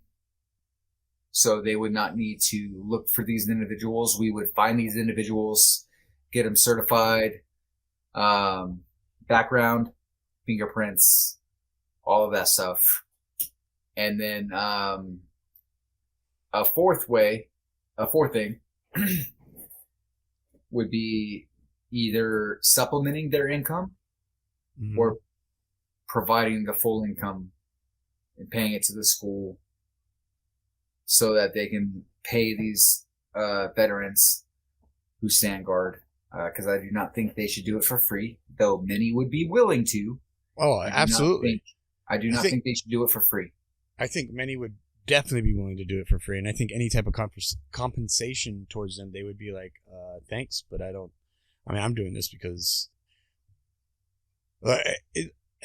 even as a first responder, and I think police officers would do it for free, really, to be honest with you.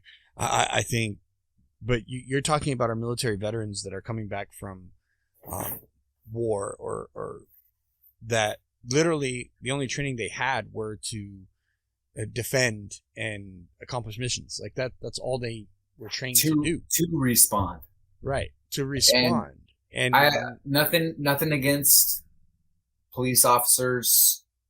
There's some that I do believe have that within themselves to respond in that moment. But over the last 20 years, we have millions of veterans who have proven that in a moment of crisis, they do not run. There is no flight. There is only fight. Yep. And they will run towards fire. So that's why my goal is to look at veterans mostly.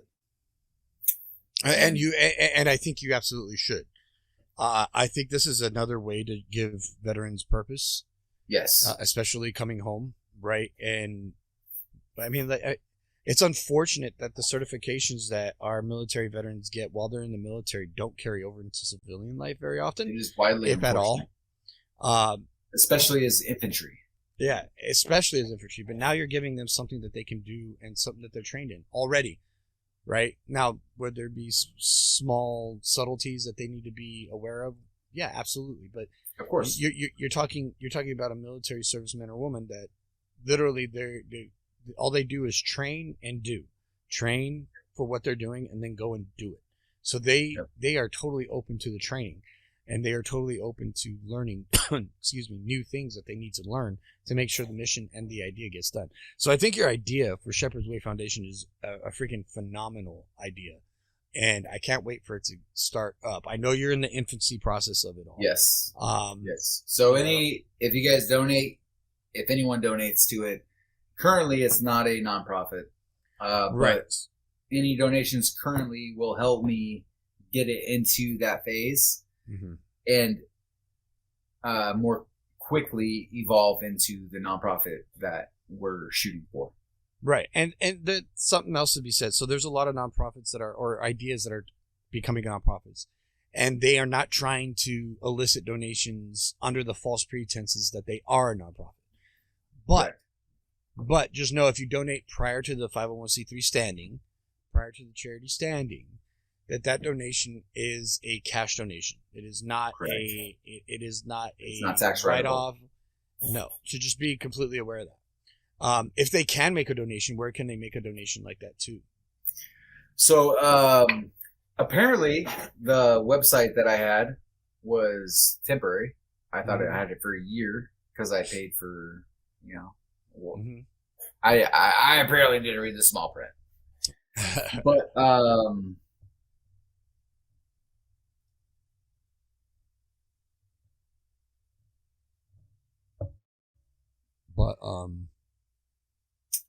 are you looking it up right now?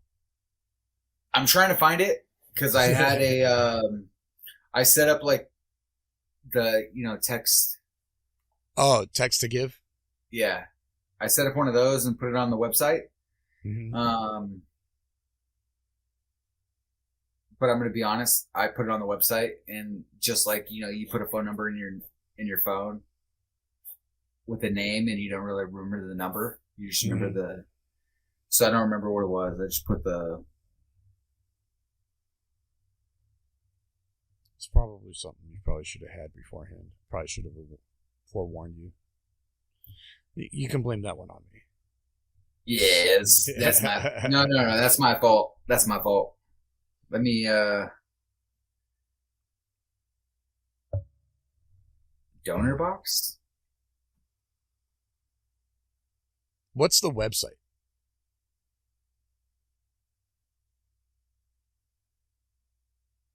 He's looking at his phone, ladies and gentlemen. He does not even hear me talk. No, I hear you talk. I am. So, sw-f.org, but the website is not up and running because apparently I didn't get a full year. Right. Like I thought I was. So I gotta fix that. This whole thing is, the best. The growing pains. The growing pains and figuring it out. You're not alone, brother. I had to go through so many ideas and finding things to try to make the What Makes Us Fire Foundation, at least cohesive enough to start. It's a challenge in itself. But for everybody that's listening, for everybody that has listened to this idea, just keep in mind Shepherd's Way Foundation. You're going to hear What Makes Us Fire talk about it more often. We'll have Vale back onto the show, and we can talk about it a little bit more in depth and what he's trying to do. If you guys do want to donate, there are ways other than that. There's my Venmo and Cash App. I believe that's on my links in my bio. If that's something you're willing to do, I don't expect it, but that is a way. So, perfect. Follow him on social media, Vale Pierce, VeilPierce, all one word. Vale Pierce. Yeah, it's right there. It's over there. There we go. That way. Yeah. Vale Pierce, right there. Just type that into any social media account. You can probably find him. Look into that bio, and you can make a donation via then. You can make a note of that donation be for Shepherd's Way Foundation. That way he knows it's not for him to go get a sandwich, but he can actually use it towards the Shepherd's Way Foundation. Yes, please. Just make sure that you keep that, and I promise you within the next few years, sooner or later, that will be able to be used as a tax write-off, because the way the law works is as long as you file for your 501c3 status, you can act as a 501c3 status 2 years prior up until they acknowledge you as a 501c3 status. I know it's a weird law, but that's the way the federal government works. So if you keep your receipt, you can use that as a tax write-off later on down the road. Brother, thank you so much for coming on the show, man. And thank you for having me, bro. Thank you for divulging so much of your past and your history and being so open to sharing it. Of course, and I hope that it affects people positively, and that my story can make a difference. That's I to be honest with you, man, I truly think it will. You went into so much more detail than a lot of my other guests go into, but that's not a bad thing. It's something that I think people sometimes need, that little bit more detail, right?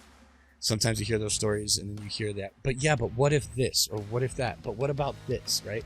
Well, I think you covered all of it. You covered all of the what ifs and but-us. The stories that you told about your life and the things that you've come through and what you're doing now, it's tremendous, man. You found a way through the darkness, and you're still technically finding your way through it, but it's not stopping you in becoming better. Right? It's not stopping you from sharing what you're learning. You still got a lot to learn. I still got a lot to learn. It's an everyday journey, brother. Right. But the thing about it is that it doesn't stop us from trying to become better individuals that are on the road. And to get rid of those suicidal ideations and ideas and thinking that ending it all is the answer, because it really is not. It's not the answer. And if we would have succumbed to those ideas, who knows who we may have not been able to help. Or who we would have hindered and hurt. Exactly. We do talk about that all the time. I found out my sister actually struggled with a lot of the same mentalities that I did earlier on. Feelings of, is it worth it? Yeah. Like, why go on? Like, what's the point? So I feel like if I would have ended my life, then it would have been a ripple effect. And there's actually statistics that show that when somebody close to us ends their life, and we had ideations like that, it ups the chances of us taking the same route, right? There's statistics that show that kids that have parents that have are twice as likely, 50% more likely to do the same thing. But there's a lot of studies that go into that, genetics, ideas, and stuff like that. But that it just goes to prove that when you're close to someone who does that, it makes you feel like, why not me? I believe 100% in this environment. Yeah, well, now you have that same idea that here you are, you got through it, and you're showing some fortitude, some betterness for yourself. The same idea happens, right? Now you have a 50% chance of motivating somebody to say, why not me? Why can't I do it next time? Why can't I become that? Right? So I think it goes both ways, to be honest with you. 100%. And my message to you and everyone else is you can. You absolutely. Fearfully and wonderfully made. This life is yours. Carpe diem. Seize the day. Seize the fucking day. Make it better than Seize yesterday. Make it better than yesterday. Oh man! Again, everybody go follow Vale Pierce on social media. VeilPierce. He is most prevalently known on TikTok. You will see that sexy jawline that I've been constantly talking about throughout the episode. But you can definitely check him out. Anybody out there that's looking for an actor, by all means, look up my man Vale. He not only yeah, not only does he have all the faces, but he also has the mental fortitude to make sure that you get a damn well piece of art on that screen. Other than that, man, thank you so much, and we'll see Thank you you for again. having me. Of course. Awesome. Anytime you need, man. Yeah, I love it. hey, stay in the green room for a minute. All right. All right, ladies and gentlemen, that was Vale Pierce. Yeah, it was a long episode. We're talking about almost 3.5 hours, but if you stuck through, you definitely learned a lot about him and what he's doing, what he's trying to do. Like, we all have our history. We all have our demons in our past that we have gone and battled through, and his is something of a gauntlet, to be honest. And the fact that he has come to be the type of individual he is now, and not allowing his past to dictate the type of individual he could have become, says a lot about him. It says a lot about his character and how he's grown within himself, and I hope you learned that. I hope you learned that just you can be that person too. You can be that individual that becomes better. You can be that individual that wants to do better and help others later on down the road. Thank you again, everybody, for listening. Make sure you visit the WhatMakesUsFire.org website to make a donation, help support the nonprofit and the podcast. All donations go straight to that. We have our swag. We have an apparel. You can sign up to be a volunteer. We need volunteers across the country. So yeah, check out WhatMakesUsFire.org. Listen, if you're in a place right now that you need somebody to talk to, and maybe that friend's just not on the line or is a little bit too busy, call 988 or text 988. It's National Suicide Prevention Hotline. It's 100% free, anonymous, and if you want it to be confidential, they will do everything in their power to help you through that perfect time that you're in right now. Again, 988. You can call or text that number. Much love to you all. Thank you again for listening. Follow us on all social media. Follow Vale again. And we can't wait to see you in the next one. All right? Peace.